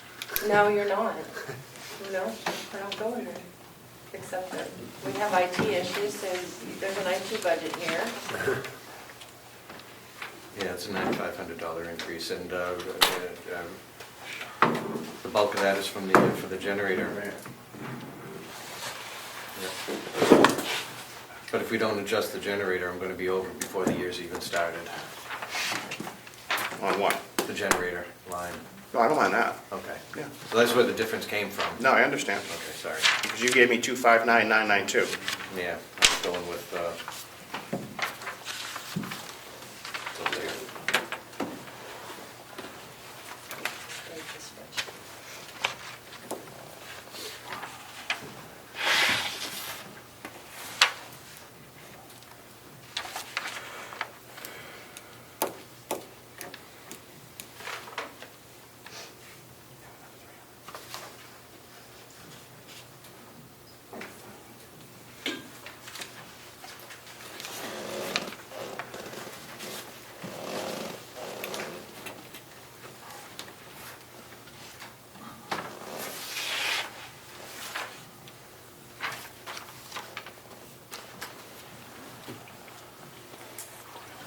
What's the fee on it?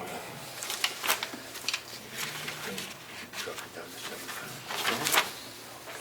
like that. 267,850. One more time? 267,850, yes, I got it twice, so I don't know. There were some reductions in. Right there, huh?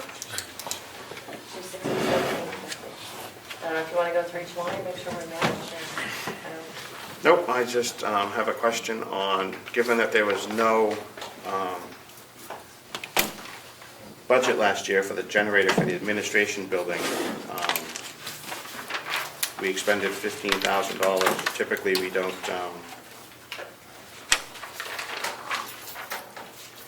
exceed the previous year's budget while we're going through the budget. What's the question? We usually don't exceed what was previously budgeted in '24 for the following year. Per line? What line specifically are you talking about? The generator line. Well, I had those unanticipated, I had the administration building generator go down, I had to keep it up and running. That's dispatch, that's life safety. At that point, I didn't care if it went over budget, I had to keep that generator running. I'll take the beating, but I did what I think was necessary. Do you have money in capital from last year to this year? No. I don't believe so.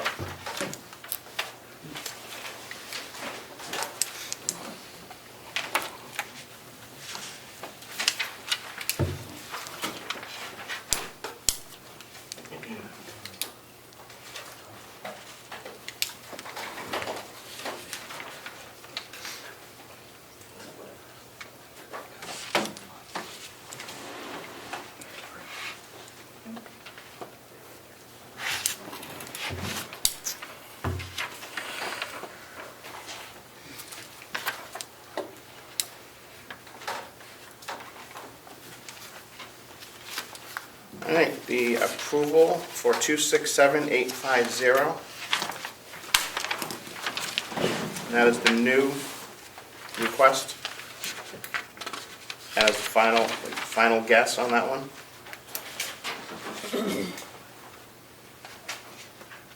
That is right. 267850. And I would caution budgetary restraints while we're going through the budget of expending things that, as of right now, don't exist. Understood. Thank you, Director. Understood, but like I said, that was an emergency situation. Any further discussion? Representative McDonald. I'd just like to make the motion to approve the bottom line of 267850 with adjustments up and down on lines 9, 10, 13, 81, and 85. So moved. Second? Second. Thank you. Any further discussion? Mr. Clerk? Okay, bottom line for county facilities, 267,850. The adjustments up and down on lines 9, 10, 13, 81, and 85. Vice Chairman Smith? Yes. Clerk votes yes. Representative Bucco? Yes. Representative McAleer? Yes. And Mr. Chairman? Yes. Bob, do you have any, Director Murray, do you have anything else for you? Well, I've got some capital items that are going to be coming up shortly. 4901? 4901, correct. These are going to be under the Mountain View's capital. We have 178,277. Yeah, I'm only going to speak to my items that I put in. Rich has some items that he put in, so my math is going to be far less than the total. So I'm putting in, Is this broken down previous to?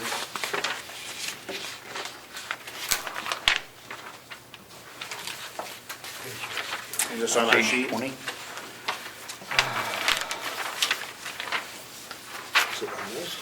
Capital details by department somewhere? yeah, I don't know how, if you're looking at the December 9th letter, I don't think Bonnie broke it down. You have the breakdown? But I have the breakdown. I have my breakdown, I'm sure Rich has his too. but I have I'd like mine. to see yours. Okay. Mine is $40,000 for the replacement of mattresses. We have to replace, Go ahead, Bob. we have to replace mattresses every 7 years, and we're at 7 years. So it's 95 and 4 bariatric. 95 standard, 4 bariatric. Thank you. You also have an MVC washer. Yeah, which is over here in this building in the annex. It's the last old washing machine I had, which this year is 26 years old. And last year I sunk a lot of money into it. And it's, the mechanic that was working on it suggested that I retire it because it's getting harder to get parts. They don't keep parts on the shelf anymore for that, for a machine that old. So I want to replace the, that last old machine. Okay, and those are the new,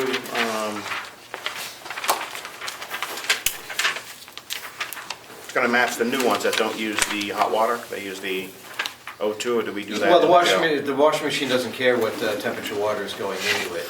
It's the system, the ozone, yes, Yes. to answer your question. Thank you. It's going to be attached to the ozone system. Perfect. And $12,750 for a replacement wheelchair washer. Our wheelchair washer has expired, no longer serviceable. Is that in this building?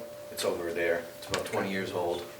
And I'm gonna own up to an oversight, a mistake. Yes, I do make mistakes.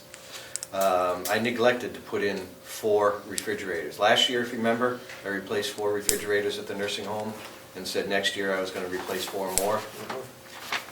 I didn't put them in my capital list, so I'm gonna ask if the delegation, pending commissioner approval, will allow me to put in $7,600 for 4 refrigerators.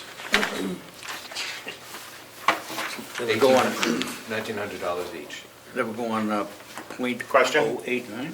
I just want to make sure where that's going. Yep. The MVC's capital, 4901 dot, I don't know what the, Point Yep. 089. yeah. Yep. So I'd like to add $7,600. We are in point 099 is the line item in 4901. And what are you taking out? Because you have an air curtain refrigerator and you have for $15,000. That's dietary, I'm not, Understood, just in case that was a question that would be coming up.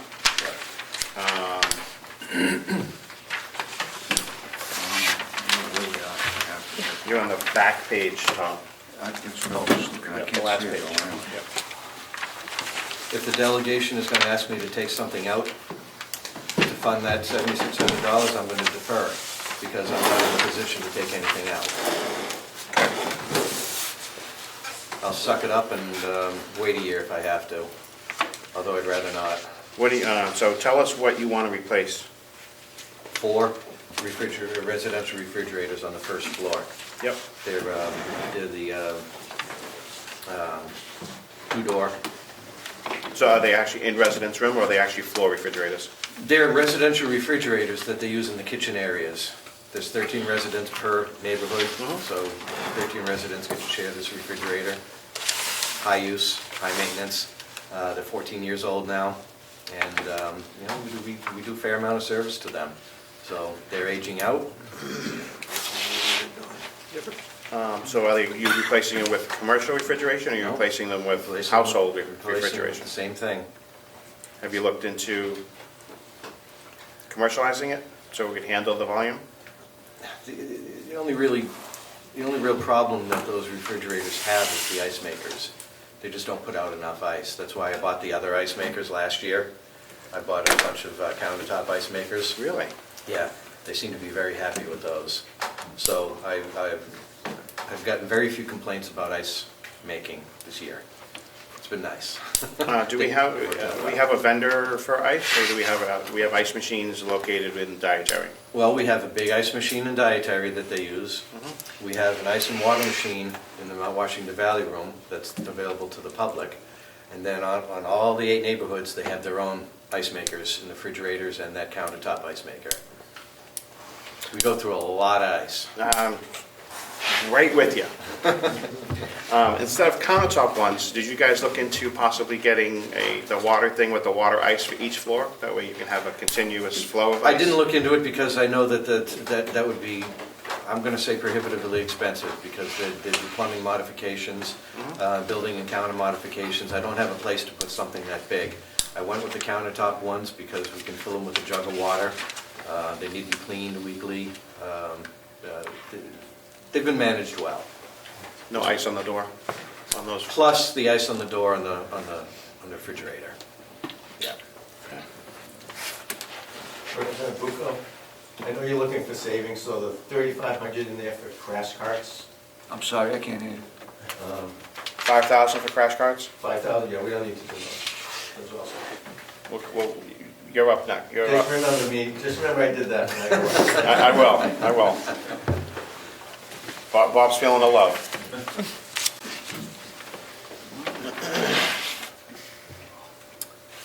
All right. Bob asked for a request. Do we have a motion? Except for the refrigerator? I'll motion the 7,600 for the 4 refrigerators. I'm sorry, I didn't get that. 7,600 under MVC 0999. 4601.099. And that brings your request up to 185,877 for the time being. Sounds right.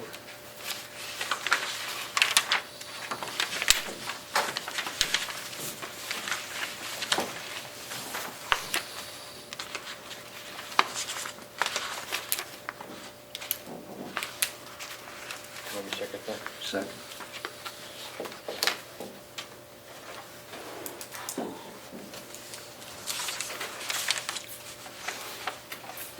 Motion to approve the 7,600, motion by Representative Smith, seconded by Representative Bucco. Mr. Clerk.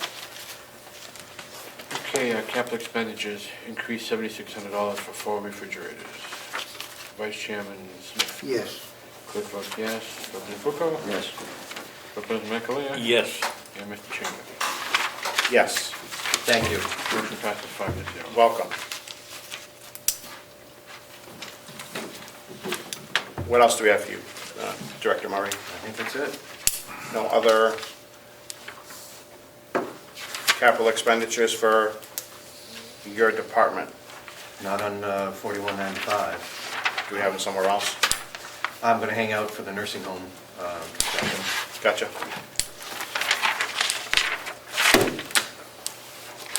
All set? If you are, I am. I am. Yep. Thank you. Very much. Appreciate your time.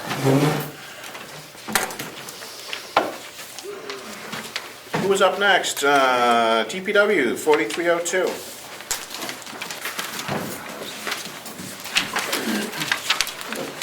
Good afternoon. How are you? Good, how about you, Mr. Chairman?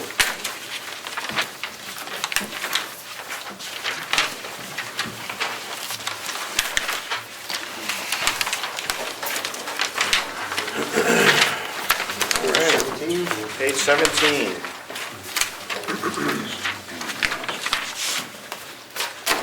Find my way from this thing.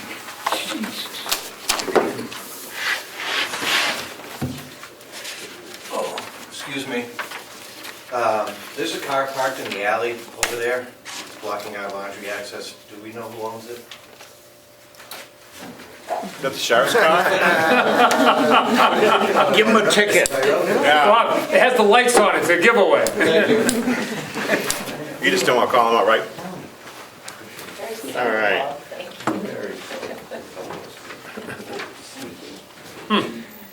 We're going from 2 to 3 positions for you, Will, again? Yes, sir.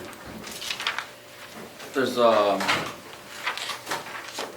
that's, in this operating budget, that's the biggest thing probably to discuss. Just like everybody else, I have propane and electricity. Well, everybody else except for Bob, but mine's going up, his went down. He made the rules, but. All right, let's have your new numbers. Yep, so it's on, oil 6-1 is 12,652. And on propane is 06, which is 065, is 2833. Have those, Mr. Clerk. Thank you. What was that, electricity? Any other adjustments that you are requesting? Not currently in this, but it's also going to depend on how you guys want to talk about what's in capital reserves or capital expenditures. We have a lot of stuff going on in our department, a lot of what I consider once in a career kind of projects going on between the water and sewer. So there's a lot to discuss on that side. One of those decisions if we move forward. Purchasing trading out our skid steer, then we wouldn't need maintenance money. If you guys decide that we cannot trade out our skid steer, then I would have, of course, some upcoming expenses I can see coming on our skid steer that we need to do and put in this budget. So. Hang tight on that. Let's talk about your extra position. Why do we need another position in your department? Yes, sir. Because we've had so backing up probably 8 years ago, 9 years ago, we used to have 3 full-time positions and a part-time position. The delegation had made a large cut and we had to lay off a full-time position back then. Since then, that part-time position had been with us. We had increased their hours, but they were still part-time. We were up to around 30 hours a week for quite a few years. Then that individual got close to retirement. He slowed down on the amount of hours he was working. Fast forward to 2020 with COVID, we no longer had as many inmates available. Back in the day, we used to have 6 to 8 inmates a day to come out and do tasks for us. That dwindled down, and then after COVID, there was none. At that point, we started hiring a couple of summertime, I refer to them as summertime kids, to help with mowing, weed whacking, things of that nature around the complex in the summertime.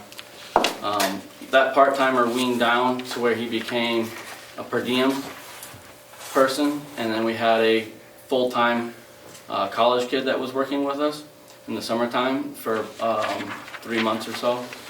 And then we had another per diem person come in the wintertime with us. Well, last year, our per diems decided, the one that was retiring, he retired. Another one we had lined up to help us with plowing, at the last minute after the first storm, resigned. It could no longer help us. Working with HR, we had advertised plenty, trying to get people to come and help with our plowing. 2 guys is not enough to take care of this place 24/7. We were unsuccessful last winter, so we ran with 2 of us. Good things and bad things last year is we didn't have a lot of storms, as we all know, but when we did have storms, we had 25, 30-inch storms, especially towards the end of the year. The 2 of us did what we could and kept up with it, but that's not sustainable in the future to be properly staffed and safety around here. If one of us had COVID or one of us got injured, one guy cannot take care of plowing this whole facility. So the main part of it is, yes, we need someone, a 3rd person for plowing. We already hire a 3rd person in the summertime to help out with the summertime stuff. Plus we were having some part-time. So I'm taking away all those part-times basically. I think we left in $5,000 for a high school kid to help with weed whacking and such around here. But other than that, we took away all the per diems, all the other part-time positions to combine it into a full-time position so that we have a reliability. This line of work, it's getting harder. You know, we did have a contractor come in. The commissioners asked us to have a contractor to come in to give us an estimate of what it would cost to plow. We're looking at $130,000 plus to have a plowing. This full-time person with benefits and everything, we're looking between $60,000 to $65,000. That's half the price, and we're having someone year-round with us. So the market for getting per diem people, part-time people, has not been successful for us, and I need something that's reliable, that I can have someone here to be pulling these hours that we need. You know, this year, fortunately this winter, we have an intern working with us, which has worked out really good. So it has a 3rd person with us for this quarter. It's a college internship, and he's getting evaluated, and I'm working with the school out there on that. Commissioners allowed us to do that this winter, and it's been a blessing because, as we all know, you know, it's every 3 days we're getting a storm. They're not big storms, but they're 3 6-inch storms, and 2 guys trying to do that and push banks back, and also do all the other things that we do in our department with water and sewer and everything. It's been a blessing to have that third person with us to help us this time of the year. So that in a nutshell is, you know, we really need the 3rd person. If we don't have that, you know, you're getting, most of the projects that are done in water and sewer are 2-man jobs. You know, you don't go down into the, you know, when I climb down into the sewer pit to pull out a pump, and I have sewage leaking on me, I have to have someone there that's my safety guy, not only helping me, but a safety guy. It's not something you go out and do by yourself. And there's a lot of other things and tasks that are all two-man jobs. And when you only have two here, and one's either sick or one's on vacation, things of that nature, then you're down to just your bare minimum trying to keep up. And the two people that have been here for quite a while, so that vacation time and or sick time, whatever we call it, earned time that we call it now, adds up to where a portion of our year, you have one person on instead of two, and we're not getting the production out of our department to do the things that we need to do without that third person to be able to be covering those shifts. So that's in a nutshell of what we're looking at. It's a full-time position. I think with benefits, the previous CFO had talked about around $65,000, which would cover the insurances and retirement and the pay of that position. And like I said, just the plowing alone, when we got the estimates, we were over $130,000 for the complex. And when did that go out to bid?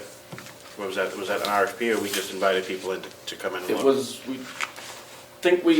I was just required to call, and I don't have the list with me, but I did call 6 or 8 different places, all local here in Carroll County, and I've got dates and times and who I talked to that I could provide with you in the future, but I only had 2 reply to me. One kind of more just threw their rates at me and didn't really walk through too bad, and then I had another individual that actually came out on site, drove around, got a whole clear picture of what we do, and actually spent a lot of time to give me that estimate. So it wasn't really like out to bid thing at this point. It was, I called 6 or 8 different places and went from there. Okay, and the lease for the hay, are we going out, is that going to be done this year, or are you going to be haying again? I think that's still up in the air. Nobody had called us about interest that I'm aware of. So the commissioners this last week, we had a discussion about where the hay business may go. One of it is, some of the, we got some milkweed in some of our fields, and so that maybe concentrating on improving the quality of our fields might be something that we're looking at doing. So the direction the commissioners would like to go possibly. So currently I'm going to be, when the snowstorms slow down a little bit, trying to get a hold of UNH. They do have a forage expert that does that. It's not here in Carroll County, but they do have one on staff. And be looking at a plan that we could look at, evaluate some of these. It might be a case where we take 2 or 3 fields out of production for a year to take care of those problems, and then rotate to another couple fields. That may be somewhere where the commissioners decide to go. It's kind of really up to where they would like to go. Director Murray. Thank you. I would just like to offer my opinion. I share Will's thought on contracting plowing services. I would caution against using contracted plowing services on the campus because we lose a lot of control. We have 2 buildings here that are very important, the jail and the nursing home, that need 24/7, 365 coverage. And with the contracting service, we lose a lot of the ability to have that kind of control and snow removal that we need. There's certain times that certain things have to be done, and Will does a great job of taking care of the nursing home's needs. I hope he does as well with the jail. But the fact that we have a DPW crew that will take care of our snow removal needs when we need them is very, very important. That's all. Thank you. Thank you, Director. And the commissioners are in favor of hiring a new person for DPW? Yes. Given the fact that we're doing a large project in the water and sewer, are you looking to go out to a company to take that over? To contract over water and sewer supervisory stuff? Not at this point. I'd actually like that information on the plowing. Yes, You can forward it to the executive committee. Forward it to Melissa. To Melissa, and she'll get it to us, yep. Thank you. Representative Smith. Thank you, Mr. Chairman. The full-time position, you estimated $65,000. What would the salary alone be for that? I think we set it at $26 an hour for the full-time position. We did, working with HR, we created the job description, and then she went out and looked at all of the, like she does comparisons for all of our positions at the county. The range came in somewhere, I believe it was in the $22 to $29 range. I set that in the middle for that position. Follow up? Please. 65,000 is not even going to close to cover that position. You have over 50,000 in salary alone. Excuse me. Then you have to add 14% for pension, then Medicare, then Social Security, then a family insurance plan. You don't know who you're going to hire. Those are close to 40,000 now. So at the end of the day, this is going to probably be a $90,000 expense, not a $65,000 expense. I'm just going off of what Bonnie told me with the figures that we had worked out before. It was based on a single medical person as well, but just going off of that. No, I'm just putting that out there, because 65,000 is not accurate. Yeah, it's $50,000 just for salary. Correct. Ms. Siemens? I'm just wondering if it's for 9 months instead of 12 the first year. Don't know? I That's don't a know. good question. But Well, I believe that was supposed to be for the whole year. because that's certainly not reflective in the budget. You have a $37,000 increase from last year. Right, so, because last year we had per diem positions and part-time positions, and we took those all into this. That's why that's only that much increase for it, because we took all those and are eliminating them and having them just in the full-time position. Okay, so I'm going to continue on that track. So instead of having sometimes 3 or 4 or 5 people on campus, you're going to have 3 and that's it. That's correct. We did leave 5,000 in there for one summertime help for a high school kid. We've been paying those around $14 an hour to do some weed whacking. But other than that, Yeah, I'm not wrapping my head around this. We have we're expecting 3 positions, so 2 positions right now are 180,000. Is that fair to say? Because that's what I'm looking at, 009. The increase is only 37,000. Right, but that wasn't 2 positions that had per diem in there is what I'm saying. I'm not seeing it, and I'm not seeing any other salaries anywhere else in this budget for '24. There wasn't, that's the line item that it all came out of. saying per diem was in that line. Correct, yes, sir.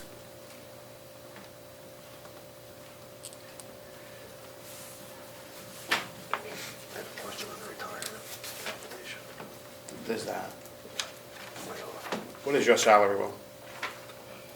I think I was at 85 last year. And the other person? He was around 60, I think, off the top of my head. So that's 145. So you have a $70,000 increase over your 2 positions. What was your per diems last year? They were $30 an hour. One of them, I don't know if I have it with me. One of them was, so they're all set for different times. One of them in the winter time was 10 hours a week for the 16 weeks, and another one was set for 6 months at 16 hours per week. And then we had 1 or 2, I think we had 2 of the high school kid positions. We only filled 1 last year.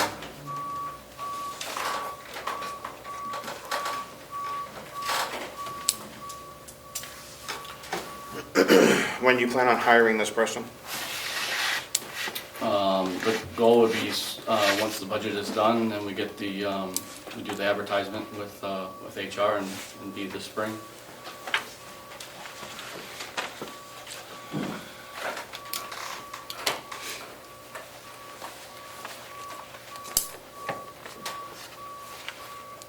Can you get by with a part-time guy?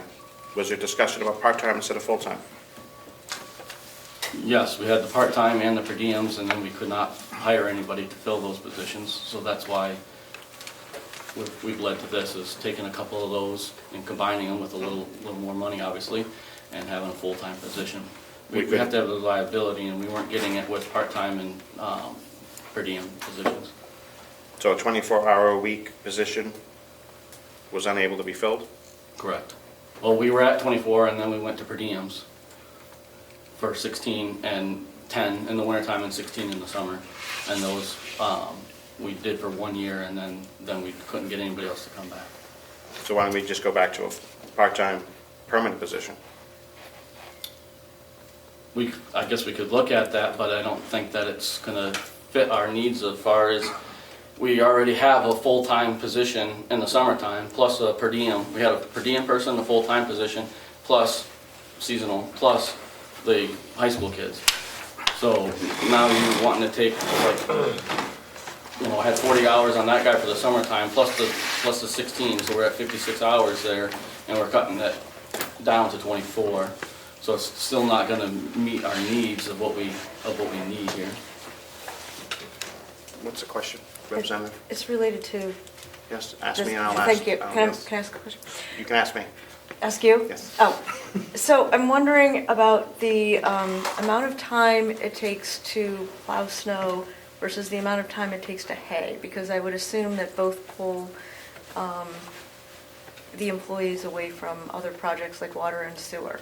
So I just want to throw that out there as a consideration, because I don't know how many employees it takes to hay a field.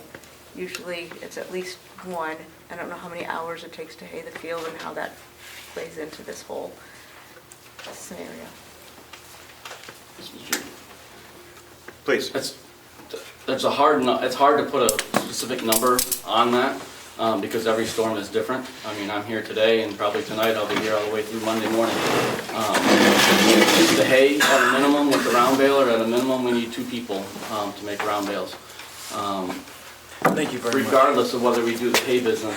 Be careful. In my opinion, regardless whether we do the hay business or not, we still need the 3 people with all the additional things going on in the water and sewer. Yes, right now there are upgrades that are going on, but just maintaining things. I mean, the state has come out with a lot more water reporting on the water end, the sewer end. There's a lot more admin stuff on that end. We had the sewer person out about a year ago and gave us a recommendation that I had given this committee last year, that we needed more, what's required, we needed more people in our department.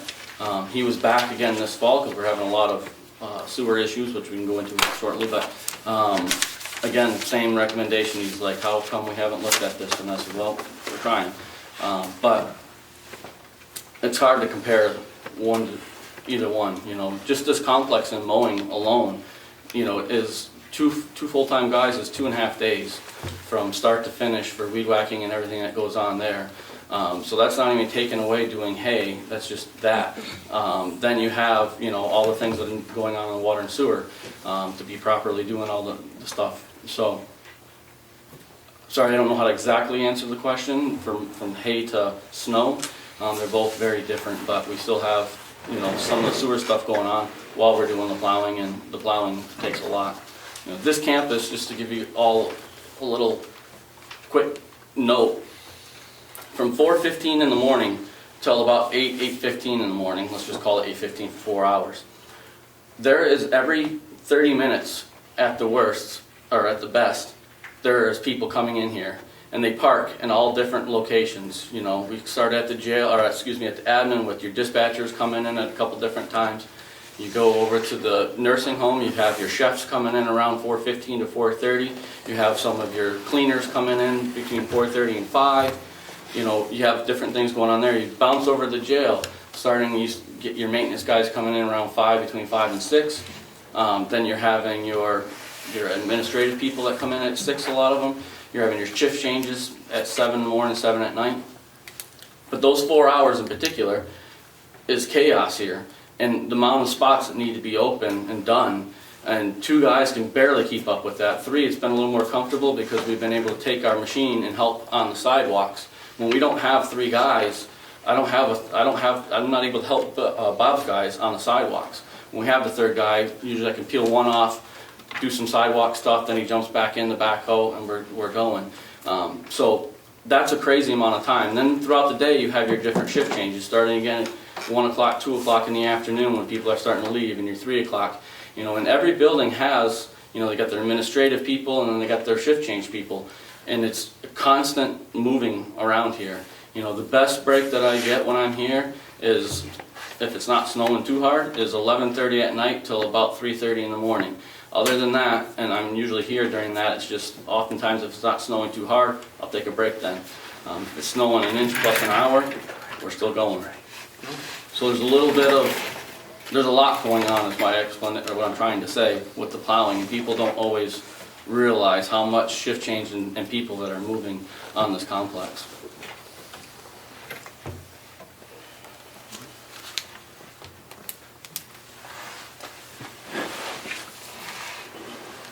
Do we have a number for funding this for 9 months?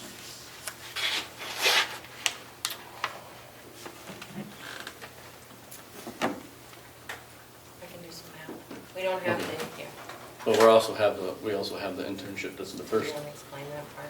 So we have a paid intern on this first quarter as well. So if we did have a full-time position, yes, the benefits and retirement, all that would be for the 3 quarters like you're talking about. But this first quarter, we're also paying an intern to work with us. Is that in the current budget? Yeah. 24?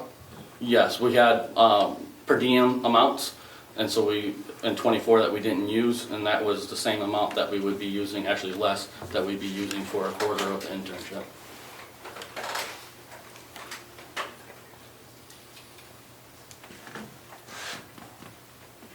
So are you currently exceeding last year's budgeted amounts for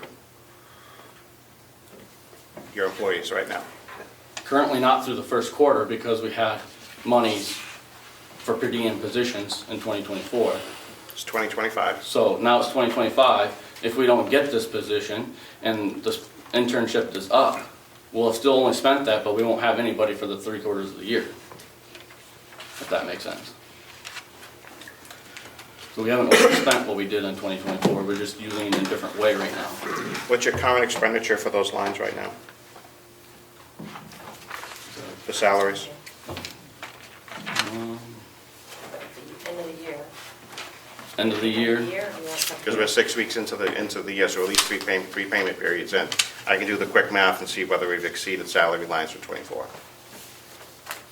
Wait, I don't have that in front of me, so I'm not. No, we just have the December 31st, that's all we have.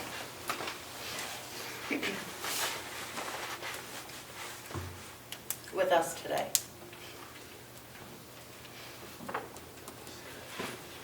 So what I'm hearing is, we're funding a position for an entire year. We're using a third of that money, a quarter of that money to fund a position that never existed prior to 24. An internship, not a position, it's an internship that we're using for this first quarter. And that is at the current rate of $26? No, it's $25.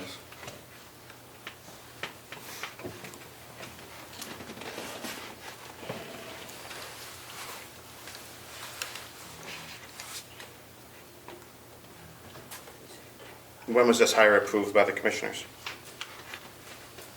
December, I think it was. We approved it. It's, I want to say it's early to mid-December because we was a while ago. started at the beginning of the year with it. Okay, just to make sure that we're not, again, exceeding appropriations from 24 until we finish the budget.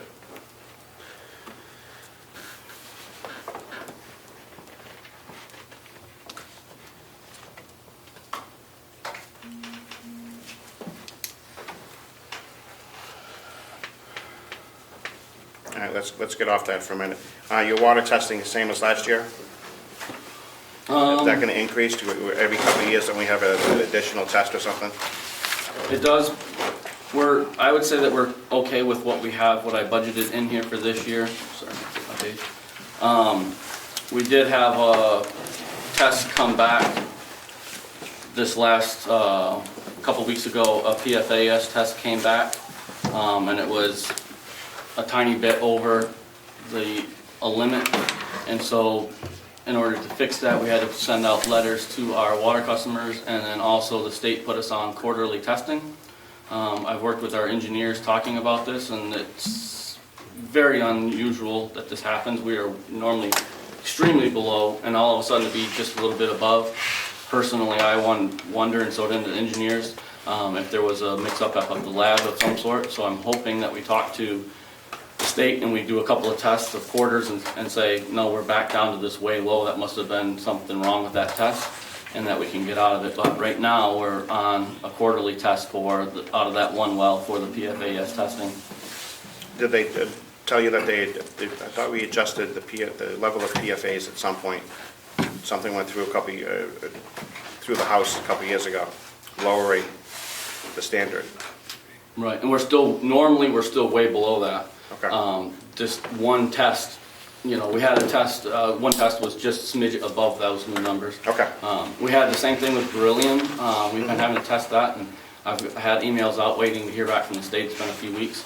But after we pulled all of our pumps out of our wells the fall of 2023, as we were doing a lot of evaluating of things.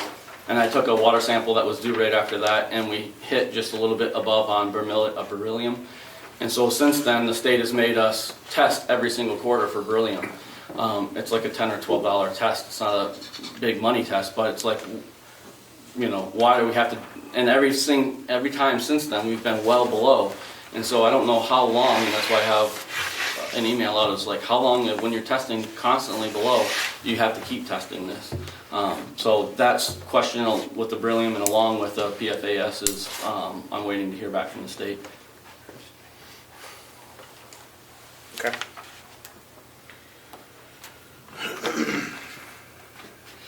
Gasoline, diesel, still the same, or you guys went down on a little bit?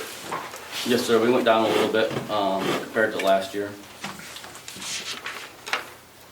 Sand salt, you're still using the state bid? Yes, sir. Getting that delivered, large amounts? Yes, sir, we get around 30 to 30, depends on the weight, but usually around 30 tons at a time. And how are you looking for this year? Because if we have a heavy, early season and then we have a heavy late season, are you going to be okay? I think we're going to be okay. We are having a heavier salt season this year. The last couple winters, we've been around 2 loads. Our average winter is 3 loads. We're on 3 right now. I don't know, it depends on what, late February and into March brings. We could have to have a 4th. I've had years where we've had to have 4, but 3 is usually our average. And you're running that off the state bid as well? You're getting the state price as well? Yes, sir. Yes. And that's, I want to say that just that contract's coming up, and I think there's going to be an increase. Oh, I imagine. I know I called them this year because I was shocked at how much it seems that, when we first started doing this, I don't know, 7, 8 years ago when we went completely salt, it was like $58 a ton or something, and now it's like, I don't know, 80 something or $100 a ton, somewhere in there. I think they're going over $100 right now on them. Yeah. Okay. Chemicals, those are for? That's our hypochlorite that gets put in our water. We have to maintain a level of hypochlorite down to the bottom of our system for the state. And your generator, that's for the water pumps? Yes, we have one generator up at the water tower. There was a lot of work done to that this year. There was issues, and I don't know exactly all the issues. I know that it wasn't starting. I know one after those 30-inch storms we had last spring, I had to hike all the way up there to reset it, and Bob's gotten that all taken care of. But we do have, Bob had sent me some estimates that we do have coming up this year, not only maintenance, but I believe load testing that's going to be done on that one. So that's why that has dramatically increased as well. That's fine. In the ARPA funds that you're using for the water, is a generator for the tower, is a new generator, under those funds, is a new generator covered if you were to replace it? No. But the water tower is? I have one up at the hypochlorite building where our tank is, if that's what you call them, water tower. The generator's not being replaced. So you have 2 generators in your department? One, just that one on the hill. That's one we're talking about. Yep, up by the water tower? Yes. Okay. Yep. Is that covered under the new program that you're putting, the new upgrades that you're putting through? Are we upgrading that generator too? No, we're not upgrading that generator. How old is it? Before my time, so it's got to be well over 20 years. I could look it up, I don't know off the top of my head. I would guess 2001 when they upgraded the water system is probably when it was purchase would be my best estimate. Should we be looking at that as well within the water and sewer upgrades? It was looked at, and the engineers looked at it and looked at how often it's used and the conditions of it, and it didn't meet as high of concerns. We had other higher concerns in the water department that needed to be addressed with that money. So that's why it wasn't as high on the list. Could it be redone at some point? Yes, but the ARPA money went very quickly with a lot of the other upgrades and I don't even say upgrades, but what I mean by upgrades is I'm not meaning we're going bigger, I mean just replacing old worn out stuff. Yeah, and what's the status on the fire hydrants? You guys got those all done? No, that's, we just went out to bid for those this fall with preparations to install them this spring. We did get all through this fall, all the brand new water meters in all the houses. All the buildings here on campus all have new water meters in each building. And then we've had them all hooked up. We still got a couple of ports to work out, but we've had them all hooked up to readers. And also we had one of our grants that came from the state was on asset management, and we have the GSI system that we've been upgrading and learning a lot about and inputting a lot of information into that as well this year. Okay. What is your new bottom line that you're looking for? 432,950.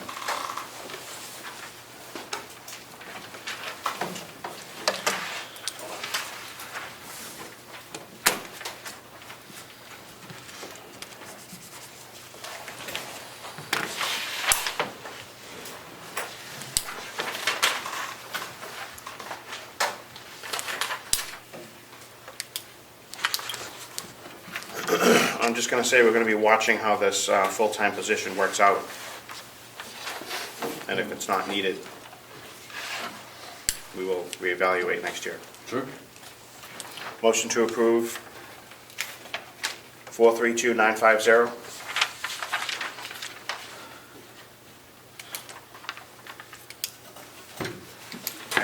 I'll go. Somebody give me a number. I'll go for the 432,950. Thank you. Do we have a second?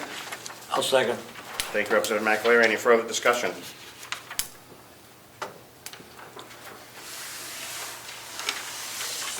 Actually, your septic removal went down as well? Are we not including this building anymore? No, it went. I had some extra tanks that I wanted to pump in 2024 that don't normally get pumped, and I did that in the fall of 2024, so I lowered it a little bit for 2025. Okay. And advertising for $200, is that going to be enough for your position, or are you going to rely on the HR budget to find you a position? The plan was to rely on HR. Most of that this last year has been spent with advertising of the hayfields. Thank you.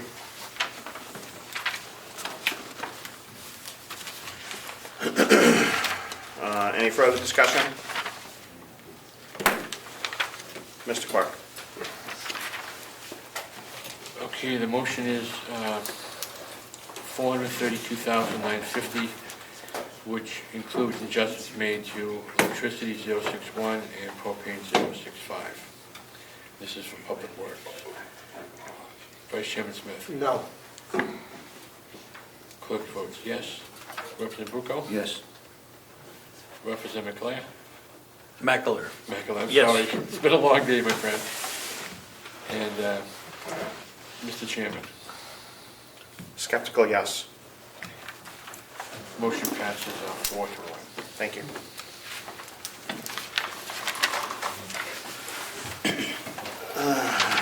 Do we have revenue from you, sir, for hay?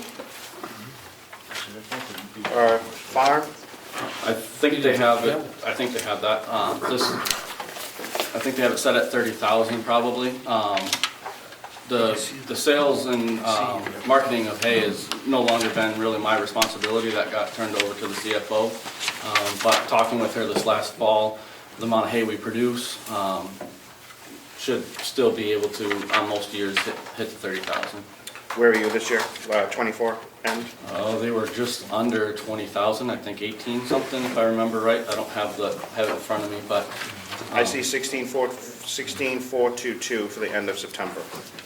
Mr. Chairman, the actual is 21,667 through December of Thank you. 24.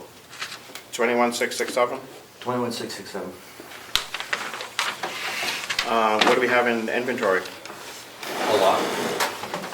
Dollars? I don't know I don't know the figure off the top of my head for dollars. I just did a big inventory update with the business office here a couple weeks ago. But there is still quite a bit of hay left out there in the barns to be sold. And you're comfortable with 30,000, and we can do that again this year? I'm comfortable in producing that much hay.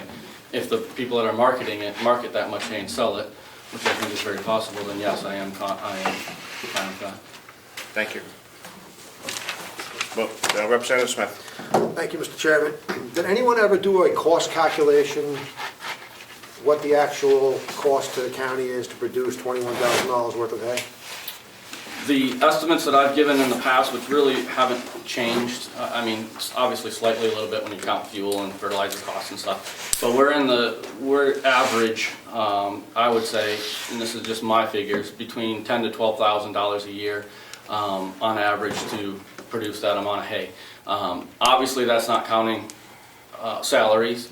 You know, we've been down this rabbit hole many times over the years, but you know, you're gonna have your staff doing something one way or another. So I'm just counting fertilizer, fuel, breakdowns, you know, your wrap, your string, your net wrap, those kind of expenses to be on average, you know, around 12,000, give or take. You know, some years we have more breakdowns and it costs a little bit more. Some years we don't have as many breakdowns. So to maintain the fields that we do is in that ballpark. I'll state. Please, go ahead. My guess is if you included complete machinery hours, manpower hours, fuel, everything you're stating, this is probably a net loss. There's no way we're making money on this. I just hate seeing it as a revenue because it's really not. More of my opinion. Yep, what we have to have is we have to have it show it coming in. I know, I don't like that because it gives it a false impression that we're making money. Right, we're using taxpayer money to subsidize people's hay. Exactly. About 7 here. That's been an argument since I've been here. I know, and I've heard it over the last several years. I just wanted to say it. Yep. Motion to approve $30,000 in hay sales for the farm. I'll make that motion. Thank you, Representative Smith. Second? Second. Thank you. It'll just be a placeholder because we are not done with that department. Any further discussion? Mr. Clerk? Yep.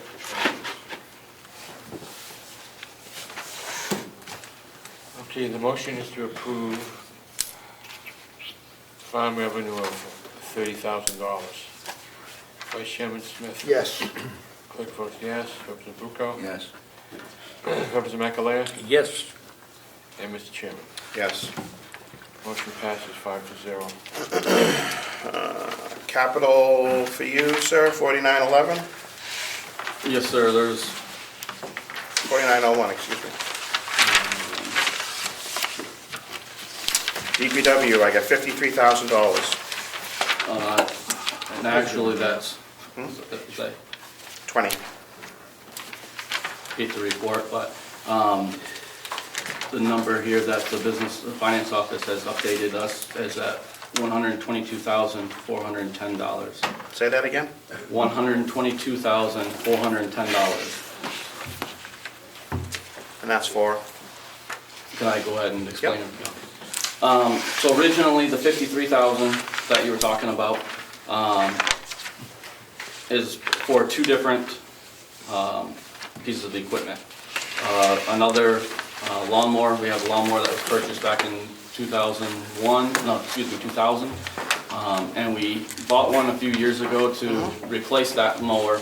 But then we found going with 3 mowers, we get things done a lot faster here on the complex, which allows us to keep the majority of the complex mowed uniformly at the same time, so that we don't have, as you look over different yards, having some at different lengths. So that's helped there. So that old mower that we hung on to was originally hung on to do things like the blueberries, to help down there, but the Boy Scouts have been doing that, so this mower kind of became our third mower to work on this third, 3 mowing at a time. But it looks, it doesn't work anymore. It's you go down there, it looks, the hood's gone, we've rebuilt the motor in the past, we've done as much to it as we can, and it's just worn out. I mean, between 2000 and 2010, it was the only mower that was here back then, so it had a hard 10 years right at the get-go. So that was the first one, which was $9,700, $9,730, to replace that one with the same exact mower that we bought a few years ago. It's been a good mower. The only thing is we looked at buying a bigger deck on this one. We went with a smaller deck on that last one that we bought, primarily because its main focus was what we call the inner circle of the nursing home. So if you imagine the parking lot going all the way around the nursing home, you have the inner circle. The nursing home jags out all kinds of places and has boards that run around, and there's very tight areas in there, so we had gotten the 48-inch mowing deck for that purpose, which has worked out great. But it would also be, if we're going to be able to get the other one, I think I put in for the 54-inch, I think was the biggest I could get on this model, in order to help out with some of the other bigger areas. So that's one piece of equipment. The other piece of equipment was a new skid steer. And didn't we just buy that? It feels like that, but it's actually been 6 years ago, which isn't that long. I understand that argument, but we paid $55,000 for that machine 6 years ago. A new machine, the same exact machine, not trying to upgrade anything, same exact machine. I got quoted back this fall when I was doing the budget for $69,000. To trade our current one we have in, we would get $32,000. So we paid $55,000 for it, trading in, getting $32,000. That's around $23,000 that it's cost us for the last 6 years to have. This machine is used every single day here for all kinds of different reasons. And with the different implements we have, especially with having less, back in the day we had the inmates that had the wheelbarrows and the brooms and the shovels and old-fashioned stuff. Now it's, a ton of things are done with this machine. So my argument is we could hang on to, first off, this current machine. This year we put $9,000 in repairs into the machine. Why? What's that? Why? One of the hydraulic arms broke, and that was almost $7,000 on that. And then the other problem was the almost $2,000 in fixing the air conditioning. And everybody's like, oh, you don't need air conditioning. Well, I can tell you, when it's in the summertime, it's 100. I had a thing out there with me. My employees and I were rotating out every 15 minutes because it was 115 degrees in that cab. There's no, you have one little window. Other than that, you don't have, everything's all enclosed. So long periods of time, that's not something you can have employees without. So there was $9,000 right there in repairs this year. So how did you end up breaking a hydraulic arm? The hydraulic arm, I don't know if it got, so there's only one that comes on the JCB. It's not the main boom, it's your tilt boom. There's one for the tilt. I don't know if it would just had a crack in it in a while. The only other thing is that we had, that we got a brush hog this year, and we were doing a little bit of that, but it was mostly grass. It's not like we were taking down huge bushes or anything with it. It picks up all our round bales, and I don't know if it just eventually, the crack gave way, but that had to be, you couldn't do anything with it at that point, so it had to be replaced. Representative McDonald. How many hours on the machine? We're just over 1,000 hours on the machine, which if I can continue, which leads into the next estimate that I got is somewhere between $5,000 to $10,000. We're going to need to put new tracks on it. It is a track machine. We're told around 1,000 to 1,500 hours is when you look at putting new tracks on them. Obviously, a good percentage of the time that this has is on asphalt here on the complex with all the snow removal and different things. and traveling around the complex. And then So back up, so you don't trailer it around the complex, you drive it? correct, we don't have a trailer to put it on. And here on the complex, we just drive it.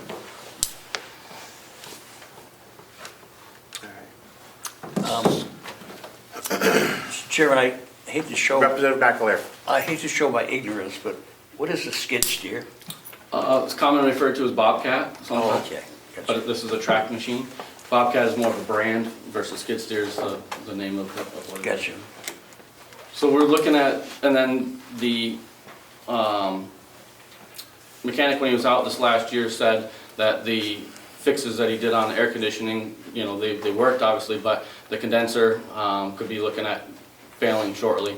So off the top of my head, you know, between tracks and just that, the condenser, you know, we're looking at close to another $10,000 possibly in repairs to the one that we have. So if we would have bought a new one, if we would trade this in and bought a new one back in the fall time, it would have been around $37,000 to take our current machine and trade it out, and we'd had a brand new machine. I put in for $44,000 because of two reasons. I think that obviously that price probably is going to go up for the purchase of one, and by putting on the hours that we do with snow blowing and all the things in the wintertime, the value of ours may go a little bit lower. It's not like he can hold, you know, he only holds his prices for 60 days or whatever, and this was back in October. So I estimated an extra little bit on there to make sure that we would be okay for those two differences when I put in this budget. So essentially, we're looking at, you know, we can stay with what we have, but there's a point where, which we do with a lot of equipment around here, is we just run it till there's no life left into it and we sink a bunch of money into it. I was taking a different approach, and this one is saying, okay, there's still value in this, why not trade it out? We have the dependability, we don't have it broke down, and it's something that we use every day. So that has been my argument to this, is we can sink 20 grand into this one, or look at 40 grand and we're in a brand new machine that's the same model. Well, you just sank 10 grand into it. Right, and another 10 grand, so that would be, I foresee if we keep this one, I'm gonna be asking, that's why I said that at the beginning of this conversation, that depending on how you guys decide on capital reserves, I may need another $10,000 in my maintenance budget, the one you guys just approved, if I need to get new tracks and fix the two things that I know that are wrong with it. We're looking at close to $10,000 there. So you have another loader out there, right? Or the mid-size backhoe? Yes, sir. Why are we not utilizing that? Because that's usually more for an over-the-road, more for snow removal, more for things like that. I know you wanted to use it for the sidewalks, but are you using it where you should be using the other machine? No, we are not. We use it for, on the snow removal, it does primarily two things in the wintertime for us. It runs the snow blower that goes on the front to do the sidewalks and do the perimeter of the jail, all the emergency exits of this building. That's what that snow blower is used, and it also fills our salt spreader. It gets in and out of our, not that we can't with the loader, we've done it for years, but it gets in and out of our salt shed much better without having a hoe up on the top of that. So those are the two main things it's used in the summertime. In the springtime, we're using it every day with buckets and cleaning up from plow marks to hauling out more, you know, little patches, patching up grass. It has a sweeper that we've purchased over the years that we do on parking lots when those need to be done. You know, year round, essentially, we put what we call the clamp on and off. It's a hay clamp to load round bales, and we have customers coming. You know, we're loading round bales with that. It gets used in the summertime for the loading of the round bales. We bought the brush hog that we use. There's a lot of areas up around our reservoir and up on the hill up there that need to be maintained, and so that the brush doesn't grow in around our wellheads, things of that nature. So it has a brush hog that we do with that. You know, fast forward into the fall, you know, we got a set of forks. We're always, any department here, oftentimes they get deliveries that come in that are on pallets. We're the first ones that are called to come over and unload the trucks and bring pallets over from one building to the other. We use it for that. Depending on what's on the pallet, we use it for that. We do use the backhoe for plowing. a little bit of backhoe work. We use it for a lot of, the bucket for a lot of dirt removals and different things of that nature, pushing snowbanks back. And we also use that with forks we have on there, so if a delivery comes in that's much heavier, then we'll grab that machine as well. One of the individuals, as we were talking about plowing, tends to bounce between, we got 2 guys in trucks, and then the third guy tends to bounce between doing the skid steer work and doing plowing with the backhoe. We have a 10-foot plow on the front of the backhoe that we use as well in a lot of different areas, especially good examples, that big parking lot in the back of the admin. It's used a lot there. Excuse me, and also used to push a lot of our banks up. Once the truck, they start creeping out, then we use the backhoe to push those up as well. So, like I said, I'm telling you guys that I have almost $10,000 worth of stuff that needs to be replaced, but I'm also presenting an option, instead of running something into the ground, which we traditionally do here, of looking at it from another perspective of trading something in while it has value. The one thing that we are at advantage of in doing something like this is we pay a government price. When we buy stuff, we get a large discount on government pricing, and yet when we turn something in for trade-in value, we're getting the same trade-in value anybody else does. So that works in our advantage, in my opinion, to consider it. But like I said, the machine I have, we can look at getting the repairs done and move forward if that's the way we want to go. But I'm presenting a different idea to do something different with this piece of machinery here. Okay. And you're asking, Representative Smith?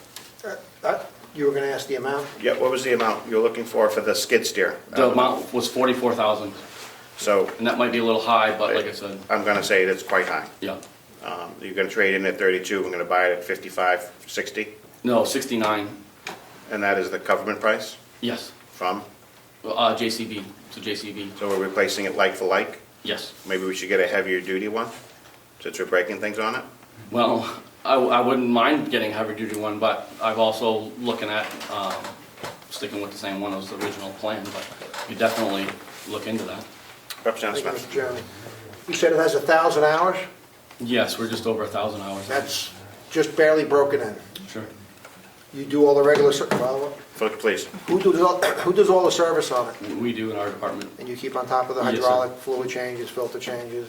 Yes, sir. Please. So you're asking for 44 for a new one. You're hypothesizing we're going to need 10,000 for tracks eventually, which is a wear item. That's not a be-all, end-all. You buy a new one again, that's going to come up again. So that's Correct. considered normal wear.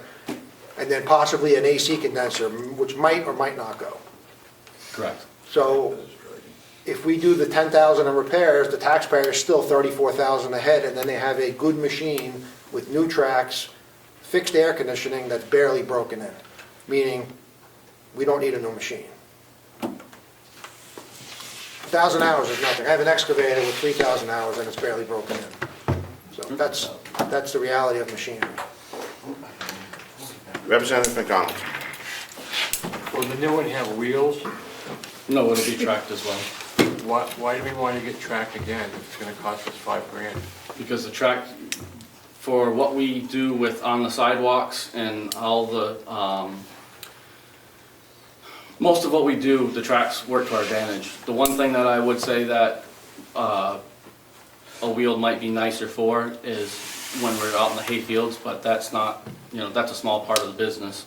The tracks tend to work a lot better going up and over the curves and the different things that we do here on the complex with it. Representative Smith. I just want to follow up on Rep. McDonald's comment.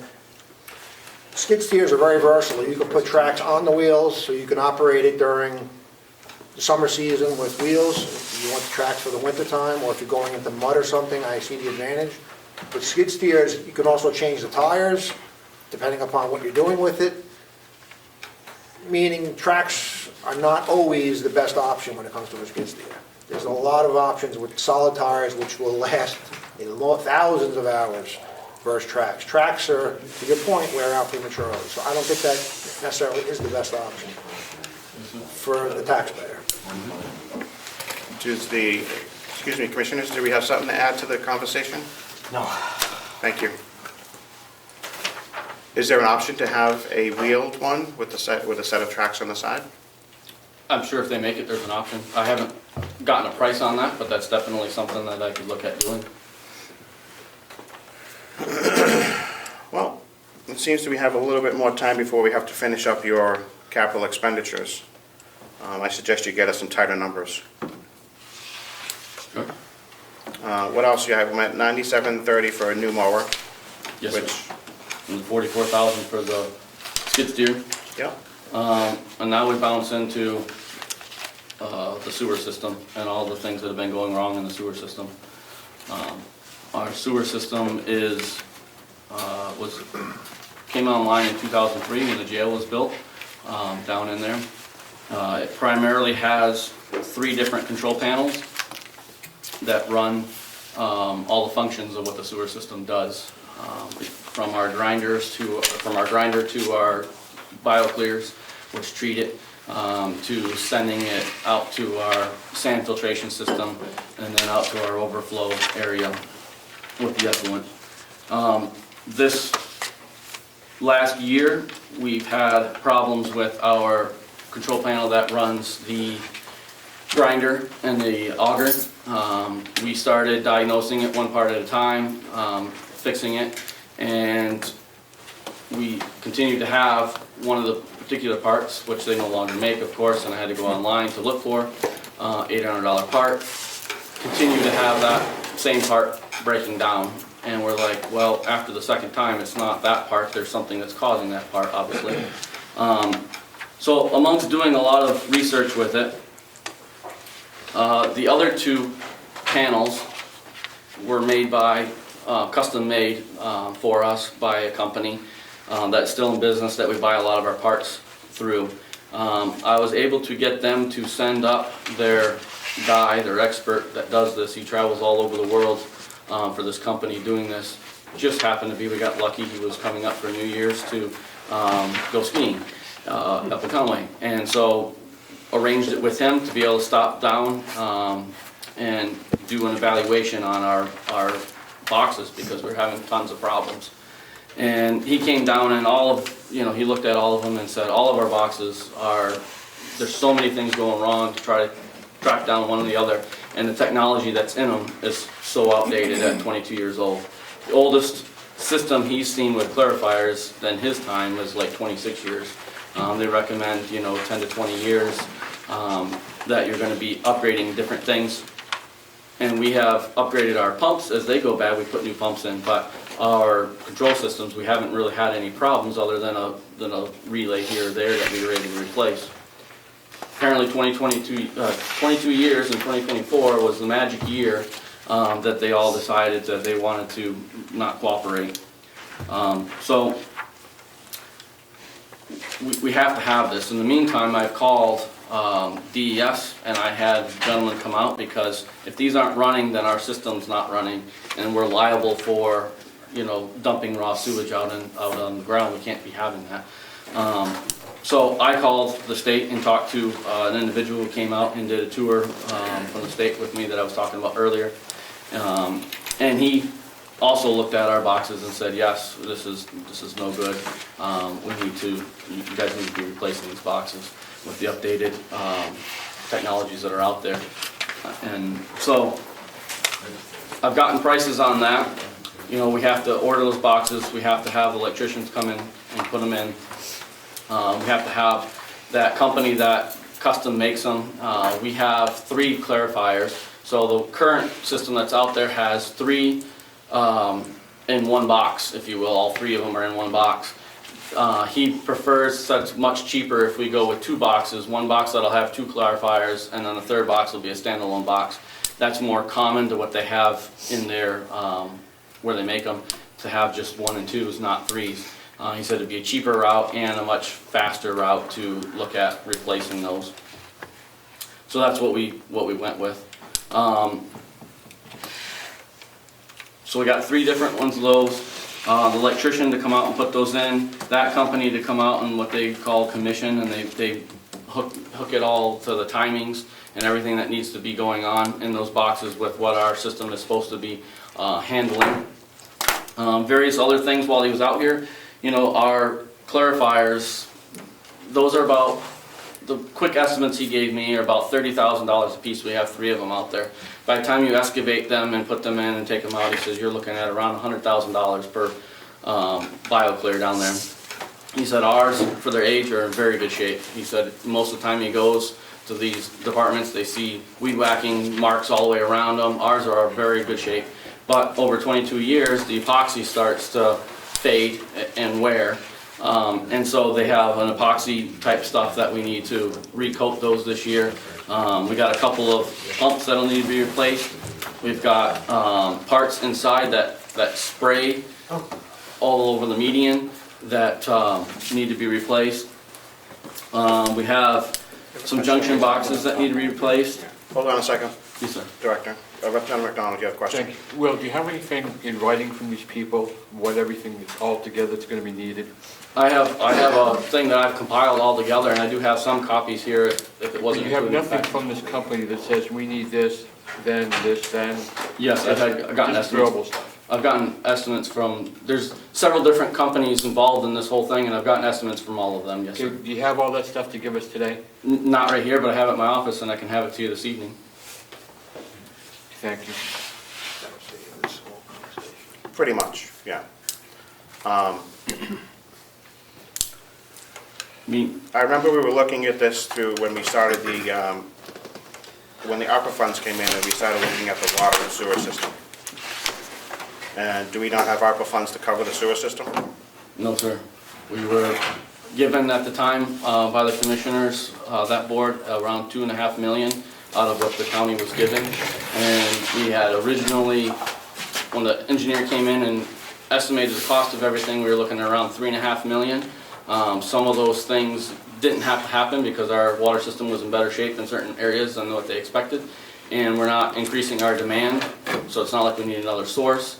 So we got those down to $2.5 million just on the water side that is consuming all that ARPA funds that were established for our department. I would suggest the commissioners looking at ARPA funds to fund whatever you're asking for. I agree. Thank you. Is that going to come to, have the commissioners looked at this project prior to bringing it here? Yes, sir. And they have approved it? Most of the things he's discussed, we've talked about, yes. Has there been a vote that you guys have approved whatever money he's asking for? We did some of them. Right, we broke it down into panels. Panels were the first one that they voted on. The rest of it was decided to try to come for this year's budget. At this point, I believe is how it was left. Unfortunately, the panels, they don't tell you when they're gonna die. Right. They just die. And then, you can sit here and raise money in anticipation, but then you're raising money and not necessarily gonna use it, so when they die, you just scramble and do it. Correct. So I would suggest that the commissioners look at using some type of ARPA funds that are left over. We still have ARPA, I think we have a bunch of it that we're not. Still do that. Okay. Thank you. So I would have that discussion with the commissioners, and then the commissioners can get the okay from us. Okay. Thank you. I'm not sure exactly how this was done, honestly, at this point. I know we have a good water person on site now. On site? We have Underwood here. Yes, well, they're not on site, but they're our contractor that we use for the improvements there, yes. Correct. I would suggest that we go out and get a sewage contractor as well, unless Underwood can handle this project. We're going to do several of those things, yes. Thank you. So we don't need $122,000 in your capital budget now? Not if the commissioners are gonna pay for it with ARPA funds, I don't think so. I think that's a, Come back to us with better numbers for your skid steer, and I would suggest a warranty included on it, yes, that was in the discussion, yes. so we're not paying for things.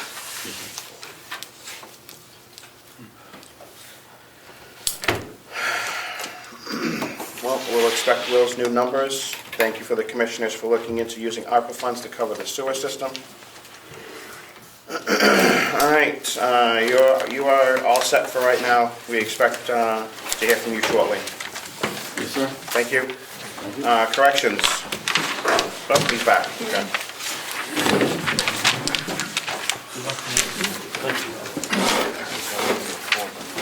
Yeah, we don't, I want you to.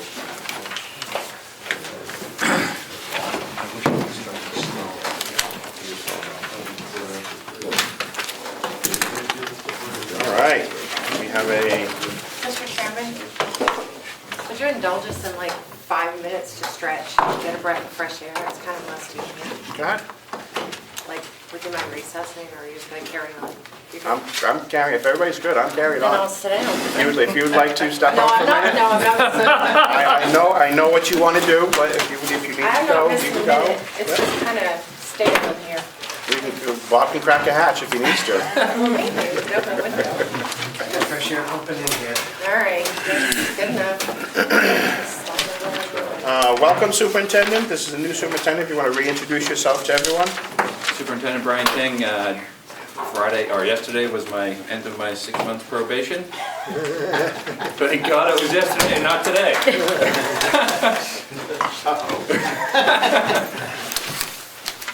Will turned up the heat for me, and now I'm really gonna bake in the sun here, so.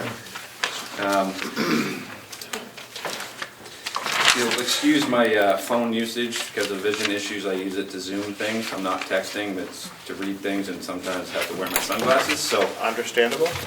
Not trying to be rude or think that I'm texting in the middle of conversations. So, this is a bit of a, I don't want to say it's a mess, it's not a mess, but there's a bit changes. I think I mentioned back in December about the salary issues.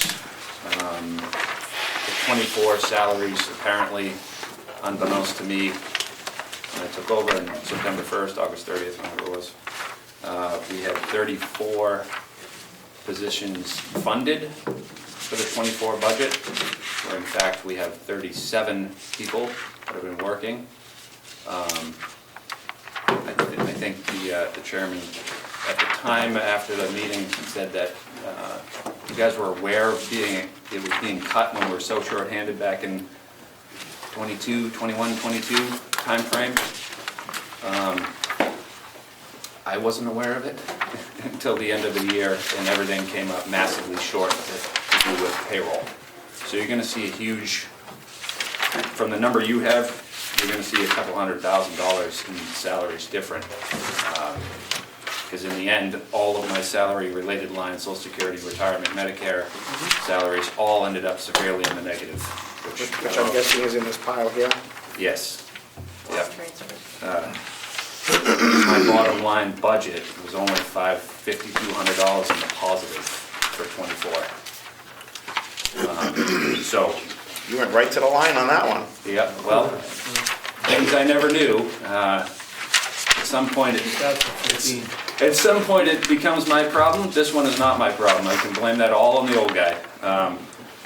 Sorry, I hate to do that, but I don't want to be held responsible for shortcomings of previous administrations, so. You were here when this budget was made? Yep, so I am 5 months into pouring over this. Melissa and I have worked closely in the last however long it's been since the resignation of the CFO to try to come up with correct numbers for salaries and related lines. I guess we'll start there because that's the biggest issues, and then of course everybody's electric propane. Okay, so is there a sheet that that we can work off of? Just that sheet for corrections? Yeah, because I apparently am unprepared to, like these other guys, with the actual calculations being done up. That's on me. I didn't know that was a thing. I thought you just looked at this and said, oh, here you go. Well, so, it used to be a thing in the past. It wasn't a thing for the last 4 years, but it's a thing again. Okay, well, next year, it doesn't happen right now, but next year I'll be prepared. I mean, I do have the numbers, it's just not laid out in a separate sheet for you to say these are the exact increases. I can read them out. But I think Melissa has those already prepared for your department. Oh. Yes. I have them in that packet that I was, If you we take out looked at earlier. Do you Yes. want just the corrections pages? Just the corrections pages, For the yes. committee? For the committee, yes. You got it.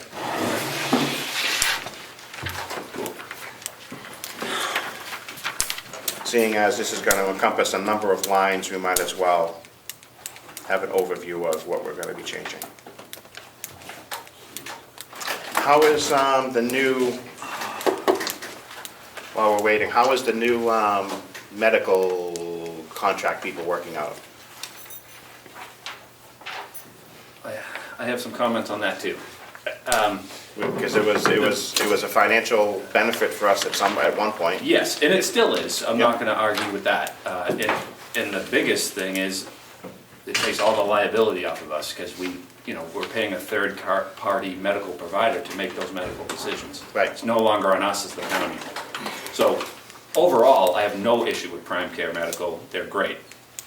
However, the way the contract was written, and I don't know if this was discussed at the time because it was 3 years ago, we have a catastrophic medical cost which is built into the contract, currently of $70,000. I think it started a couple of years ago at $50,000. A catastrophic cost means anything that's not provided within my building medically, so any type of appointments for dental or specialist or surgeries or emergency rooms, so on and so forth, that can't be done inside my building, that catastrophic cost covers.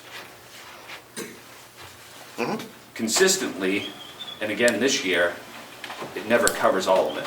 Right. So I don't know in the future, because right now I have to encumber $30,000 from the commissioner's budget, because I only had $5,000 left in my bottom line, to cover the rest of those bills because they come in up until April, May timeframe. So the medical line in the actual budget only covers the contracted costs.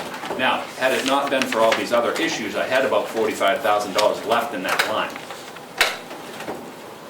In the future, what I'd like to do, even though the contract cost will go up monthly, I would like to take my average over the last 3 or 4 years, add 10% to it, and hope never to have to encumber again, because it'll be a real number.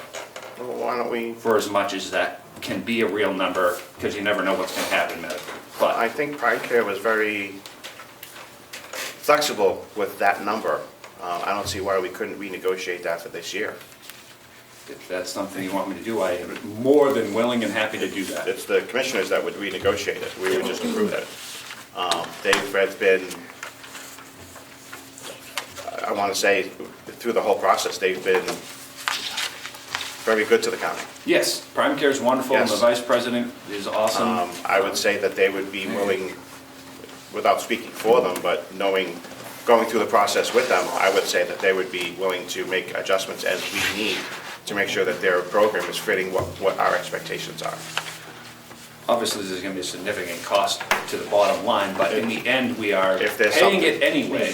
Right. So, Right. to If we me, on a bookkeeping side, like, we talk about this starting in October every year, freaking out about how much money we got to save and how can we shift in the line to make sure there's enough to cover and how much we have to encumber. If that was somehow included, again, not 100% guarantee, but with enough of a buffer to make sure that it covers it on the monthly cost, then that will significantly make my life and my administration.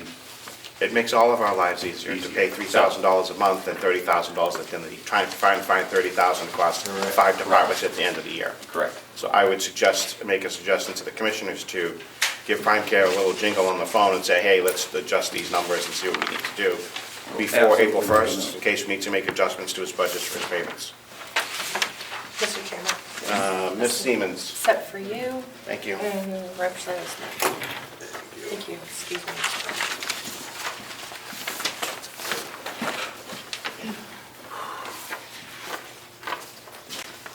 Oh, that's not bad.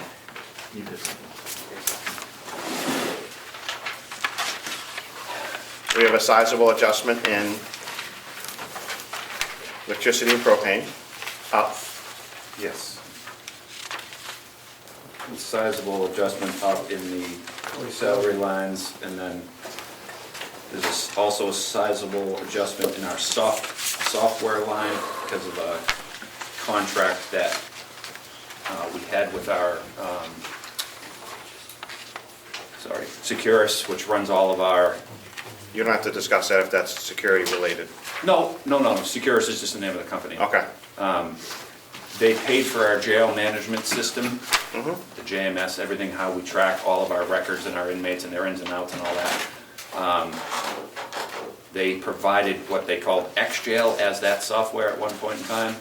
That has been eliminated, and now Central Square is the new system, and that's now gonna cost us, because it's no longer a part of the contract, it's gonna cost us about $28,000, so that's the increase in that software one. All the other stuff hopefully is self-explanable. There's a little increase in a lot of the lines, the inmate clothing line, the mattresses, the bedding, uniforms, all things that have increased minimally to cover the cost of goods. What was your end of year for medical expenses, medical services and supplies? Line 025. 959, 918, Chair. That's the lat, that's the... I'm sorry, 959, 518. I'm sorry. So this is, so what we have in front of us is the actual end of year, Melissa? Yes. Ms. Siemens? As of Thursday, yes. And these are, none of these numbers are encumbered. No. There's an encumbrance on there's encumbrance somewhere else from another department. I have to take 30 from the commissioner's budget and then encumber it from there. And that's in your line item transfers? Thank you. Yes. I think the bottom line period, after all the transfers are done, there was $5,200 left in that medical line, which is the entire budget, $5,200 left. And I asked to take the 30 from the commissioners plus that 5,000 to encumber towards the medical costs that may be remaining. All right. So we're just gonna look at overtime. Seeing as you're fully staffed, you still need 65,000 in overtime. So here's the issue with the overtime, is that yes, we are fully staffed, which is great. I've also created an 11 a.m. to 11 p.m. shift and made 2 specialists to help in training, but they work those hours, so it's been covering my 4 hours from 7 p. to 11 p. Our minimum staffing says we have to have 5. Well, call-outs and vacations and all that was constantly putting us at 4, so we're constantly paying 4 hours overtime for that. That position change has helped greatly. However, we were canceling training, required training last year to pay for overtime. So and again, but this is my opinion, I come from a 20-year law enforcement career. If we are not training our people, we are leaving ourselves open to millions upon millions of liability. So we are required 30 hours of retraining. We do 7 in-house trainings at 4 hours at a whack. The entire staff gets it. And my numbers were roughly about,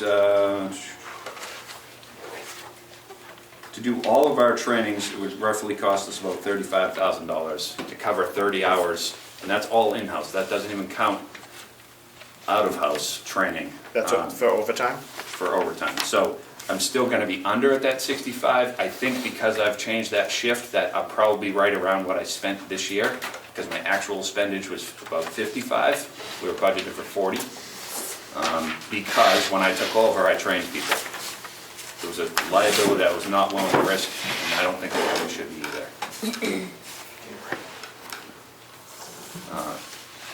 There's plenty of federal and state lawsuits for failure to train, failure to act, failure to intervene. All right. So medical services and supplies are at 959, you're still at 11.5, 1,150,000. Yes, so that was the increase in the 5% according to the contract. It goes up 5%. So that's a contracted cost only. That doesn't include anything we just talked about the increase as far as the CAT cost. So 5% would just put that over $1 million. Correct. We're at 1.15.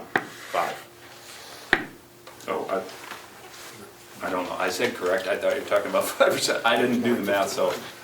Yeah, 959 at 5% of 959 is about 46,000, 47,000. So you'd be just over $1 million or so. Again, if we're talking about redoing the CAT, then I can get a better number on that. I didn't check the math on that, I assumed finance did, that's where it came from, so. Commissioners, do you see a problem with lowering that line? Can I ask, I'm not sure. the 959 is the actual at the end of 24, it wasn't, it's not budget 24, right? The budget's 1050 for the actual budget of 24. I see. So that's leaving about 90,000 and change in there. There, so there is, this could account for it because our, again, I don't know why I did it this way, because it makes it more difficult to track, but the contract runs April 1st to March 31st. Correct. So January 1 to April 1, there's a difference in what the payment is. I don't know if that works out, because we're not paying that new contracted cost until April 1st. In the end, it left us this year in 24 with about 45,000 left over. Again, the bottom line, thank God we had it, but. Okay. I'm just trying to find some savings here for your increase. I'm not sure there is much. I can, although I did have a couple, doesn't hardly amount to piddlings if we're talking about increases in the salaries, but I did, Unless it's a nice number, I really don't want to talk about $500 here or there. no, it's $5,000 over on two, it's 10,000 over two lines. The new equipment I can reduce, $5K, which is, Yeah, we don't need to, and a $6 million budget, 10,000 is not. That's the only thing that I can find in there. 027, you have a significant increase in your mental health line. That's due to additional cost. The commissioners approved a contract for the last quarter of 2024, and then I actually, it was 16 hours a week for a mental health clinician to come in to meet our mental health requirements on the MAT program that we were previously not meeting.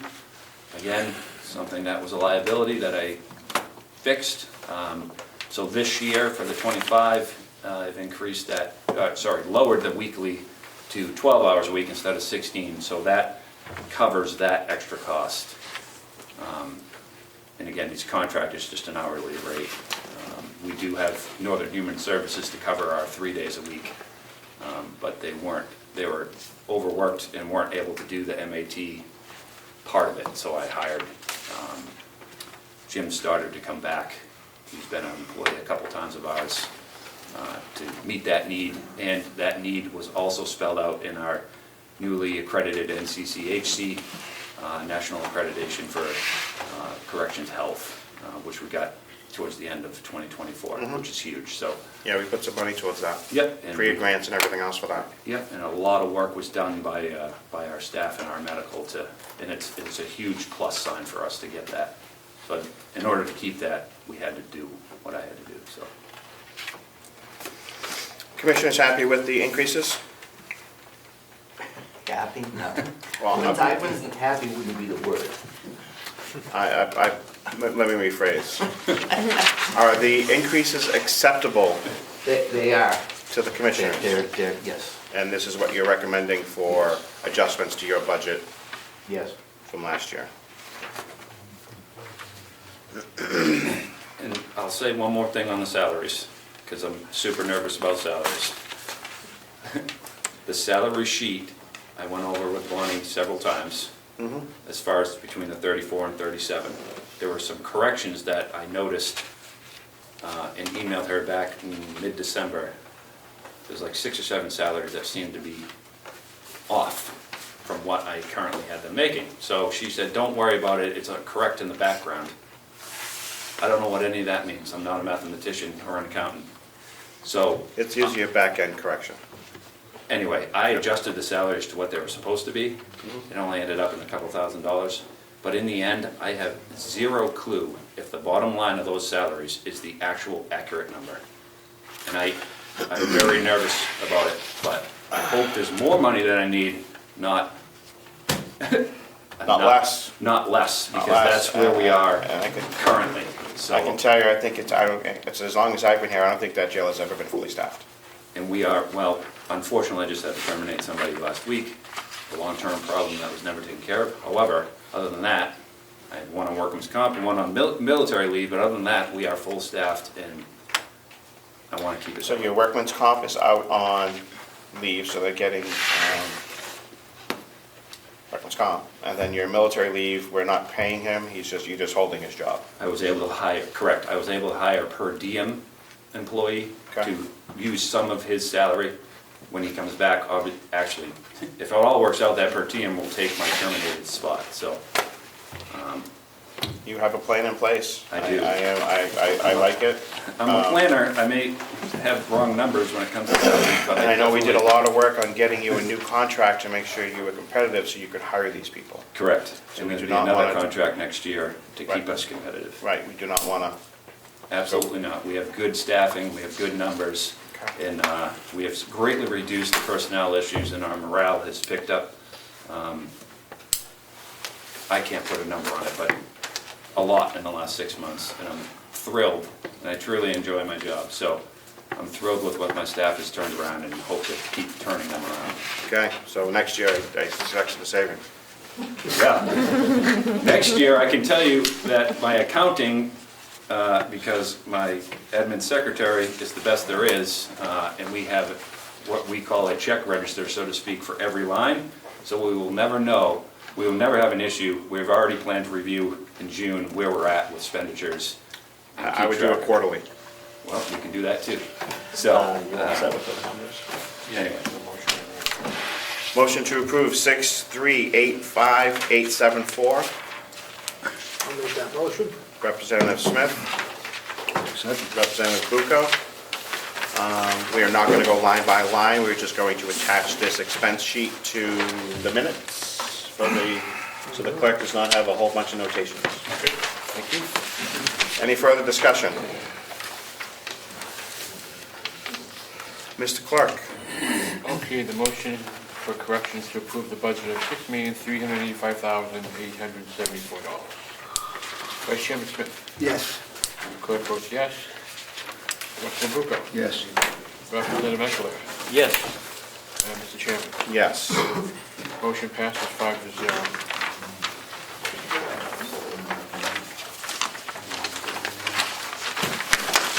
Do you have any capital? I did not submit anything. 26, I plan to submit for a cruiser, but as of 25, I have no major projects, since the roof project is being covered by the county. Okay.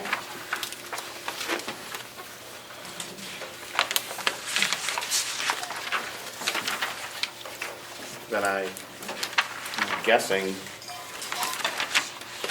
I don't know if the revenues are on there or not, but corrections, revenue, yes, we have a pass-through of 151 for something. Yeah. so that's my contracts with Rockingham and Stratford and the state prison. I was able to renegotiate the Stratford contract. They were paying us $30 a day to house their inmates. I was able to get them to go to $50 a day, and I just took 5 inmates. So previously, we didn't have any Stratford, well, we didn't have any contracted Stratford. We swapped all the time, but I was able to just get, we've had a contract with the women's state prison. I was just actually got a women's state prisoner last week, so that's paying out now at $58.50 a day. My Rockingham contract, which we take most of, is at $57.50. I've asked them to go up to $60. The superintendent said he'd get back to me. And I'm currently in negotiations with the men's state prison to get a contract with them, because we have been taking some of their prisoners over the last probably year or so to go through our trust program, which is our 90-day reentry and substance abuse program, to ease their burden.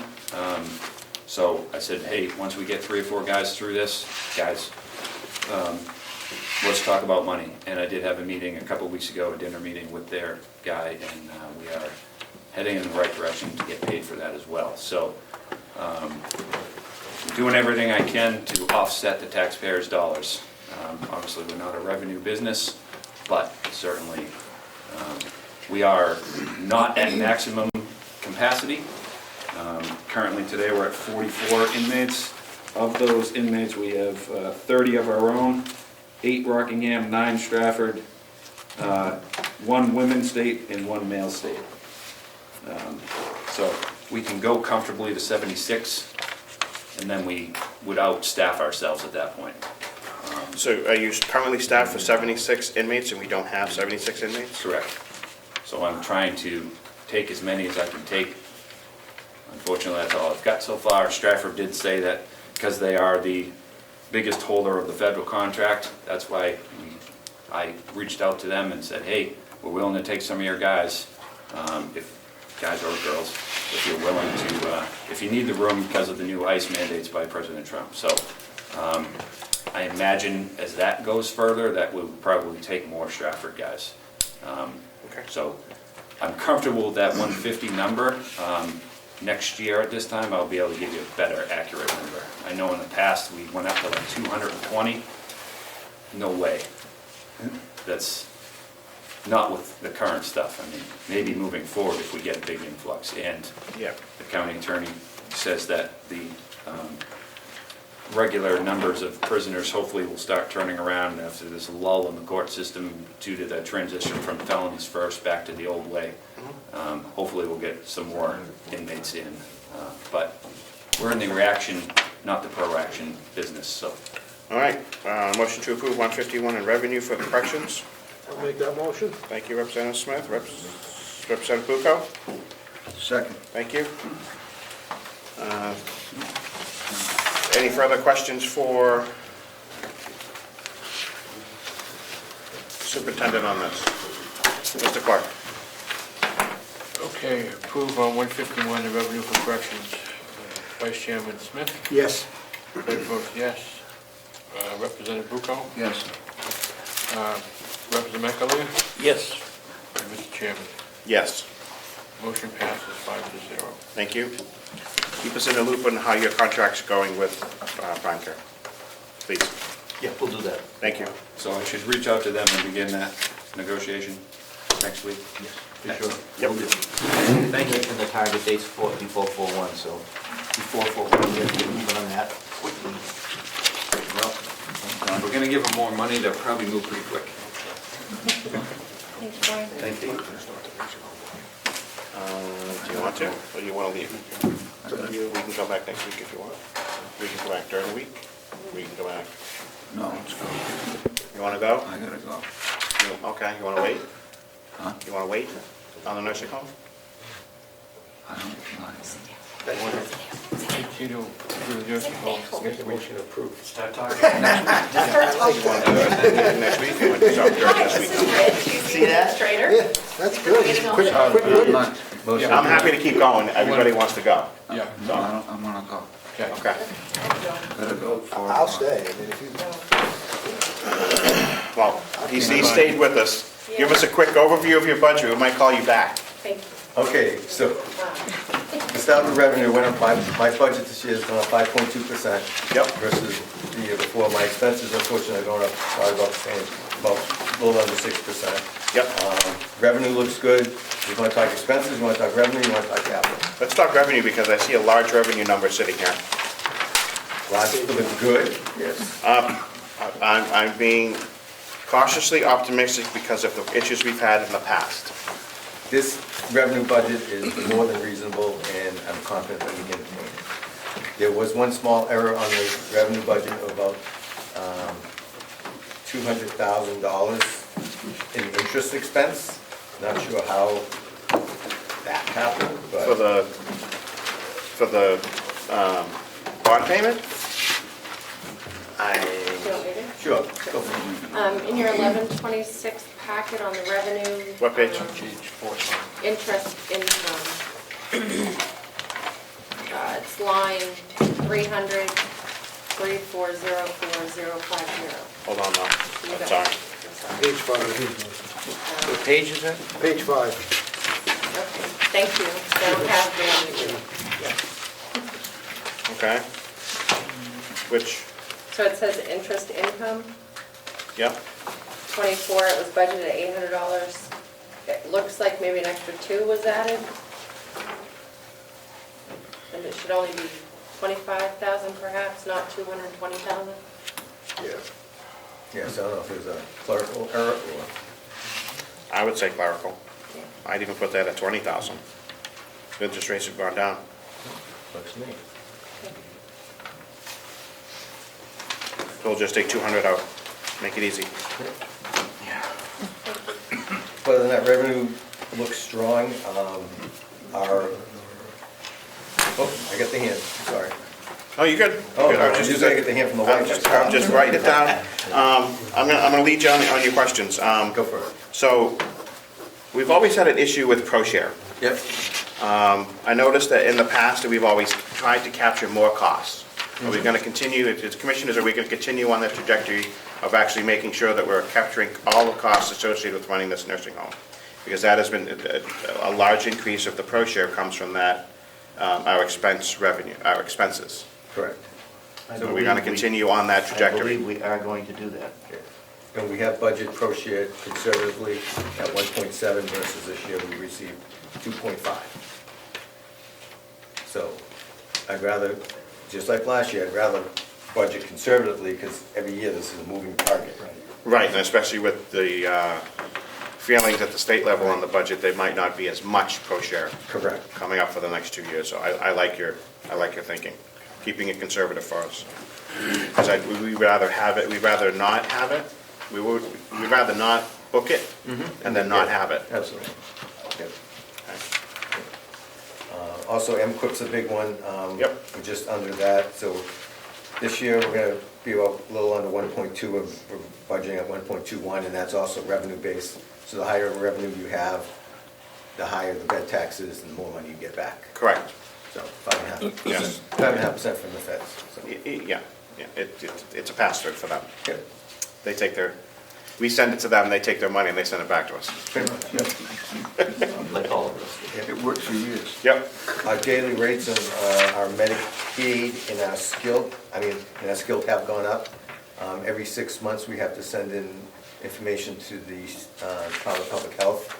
So we've increased that, so we're currently at $243 a day, whereas 6 months ago, we were at $221. So every 6 months, and I'm confident we're gonna go up from there. We're right around even with everyone else. We're at 50%. When we first started, we were literally the second lowest. Yeah, we were low, we were towards the bottom. Yeah. Yeah. And also with the skilled room board going up, the more skilled we get, we're getting more higher acuity. Yes. Therefore, we get more revenue. So currently we're at $687 a day, which is up from last year, we were at $610. So. Well, our costs have increased over there exponentially through the years, so it's time to start recouping some of those losses. All right, just a quick overview on your expenses, and we're not going to go through the entire budget because my colleagues would like to go home. So there are some adjustments needed in the expense line. There's the propane and electricity. Yep. Do you have any others? Yes, there are others. How many others? Probably about 3 others. All right, we will take them. Melissa has 4. 6 total. Oh, 6 lines in the whole nursing home. Okay. So there's a propane. 20, starts at 20.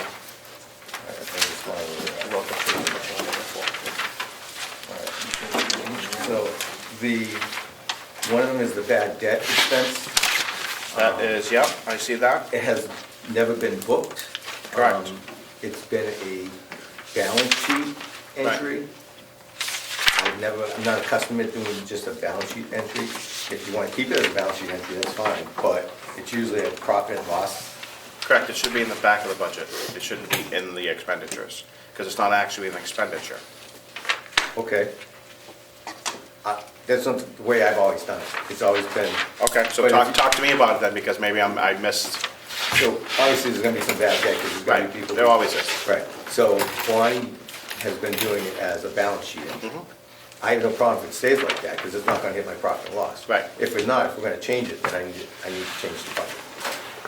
So if we put in the profit and loss, we're budgeting approximately $288,000 in bad debt next year.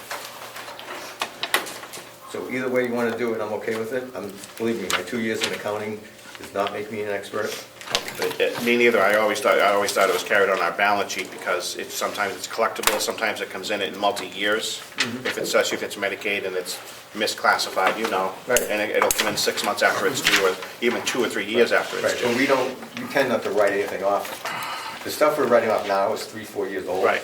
We're not writing off the newer stuff, and as you know, with Medicaid pendings, they're taking 6 to 8 months. Yep. So we're not even looking at that stuff, we're looking at stuff that, Stuff that's not coming, we know that's not coming back. Yeah, So it's- that should be on, that shouldn't be budgeted in '25, that should be adjustments for the previous years. right, and we've already adjusted 2024, so. Okay. All right. So you need to adjust this 36,000, or you need to take this 36,000 out? If we're gonna make it a balance sheet, then we'll just take it out. That's- Zero. Let's make it zero. I'll give you a cost savings, how's that? Oh. Just remember that, you know. I mean, Okay. Chairman Adeline, so. That's okay.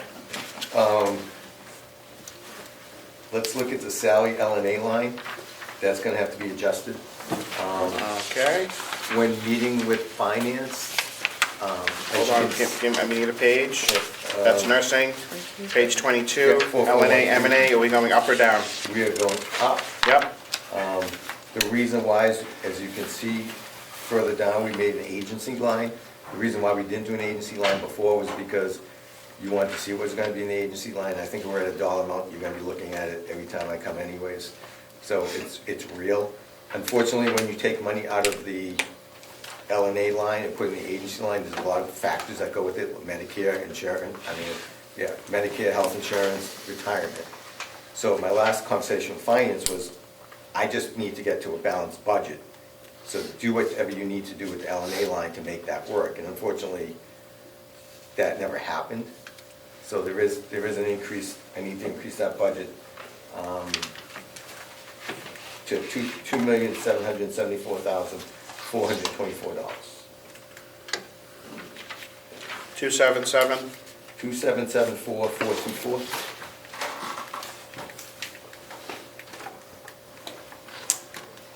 okay, you have corresponding numbers to those as well, or is that just a placeholder for agency? We have an agency line this year I see that. of 2.862. We did sign a contract with a company that's lowering our agency amount that they're billing us, so we believe there's gonna be savings there. Okay, because I see an increase in your total bottom line of 700 and something, almost $700,000 for that nursing department. And that is mostly due to the agency costs. The agency costs and the LNA costs, pretty much staffing. Okay. That's it. And before we keep going, so the amount of agency that we've been using, is that going to correspond to a increase in the pro share that we would get because our costs have gone higher? Yes. So there'll be some offsetting revenue to what we're adjusting right now? Right. Okay. Any other lines? I know you talked about... Electricity and propane. That's in the first page, maybe? 14. Propane is on 23. I'm just gonna give us a little bit and then we'll come back. Yeah, you're gonna say, you're looking at a different package. You're looking at facilities? I have my own package. Yeah, 4414. Thank you. That is in 61 and 65. Correct. Give me those two. Electricity to go to 237,305, Yep. and propane to go to 158,692. Killing me, Bob. Mr. Murray. I want to be right. I want to be right too. All right. Keep going with your other numbers you need to adjust. Yes, under special services, 4419. Yep. Under speech therapy, part B, 055. Page 25. Page 25, 056? 055, Oh, sorry, that's page 24 at the bottom. that's 64,000. 054. Yep, 055. 055. And this is, again, this is a book, so we have revenue, offsetting revenue for this number. Right. Thank you. And 057, the same amount. 64? Okay. Yeah, when you have more Med A residents, you're gonna have more revenue, but you're also gonna have some corresponding expenses to go. Yeah, we do make a little bit of money on that. I don't like to say we make a little bit of money, but Yes, there is a. there's a margin in it. Thank you. Keep going. That's it on the changes. That's all the changes? Yep. All right. Given that it's almost 4 o'clock and my colleagues need to leave, we will recess. That's okay. Yep. I was gonna say, it's not okay.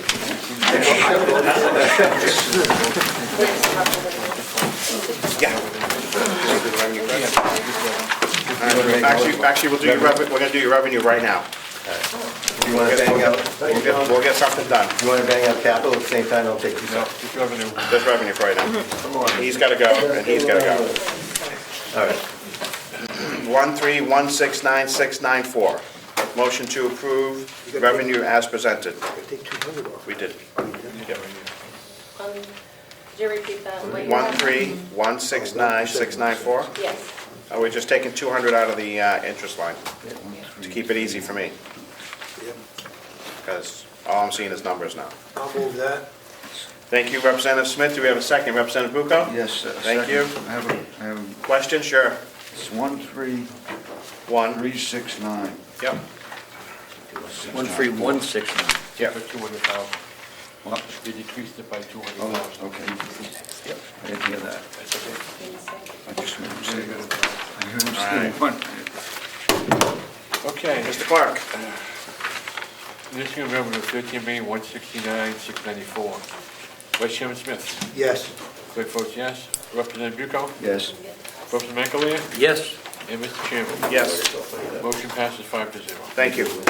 Ms. Siemens, can we have updated sheets that everything that we've done today and everything that is going to be pending on the nursing home?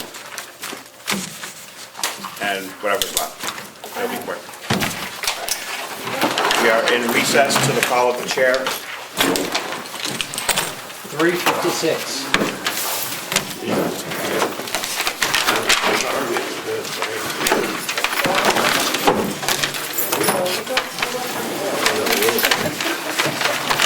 Thank you, John. Good job on keeping it straight. I'm over here watching. You got everything documented already. You get extra credit for being there, because you don't have to be.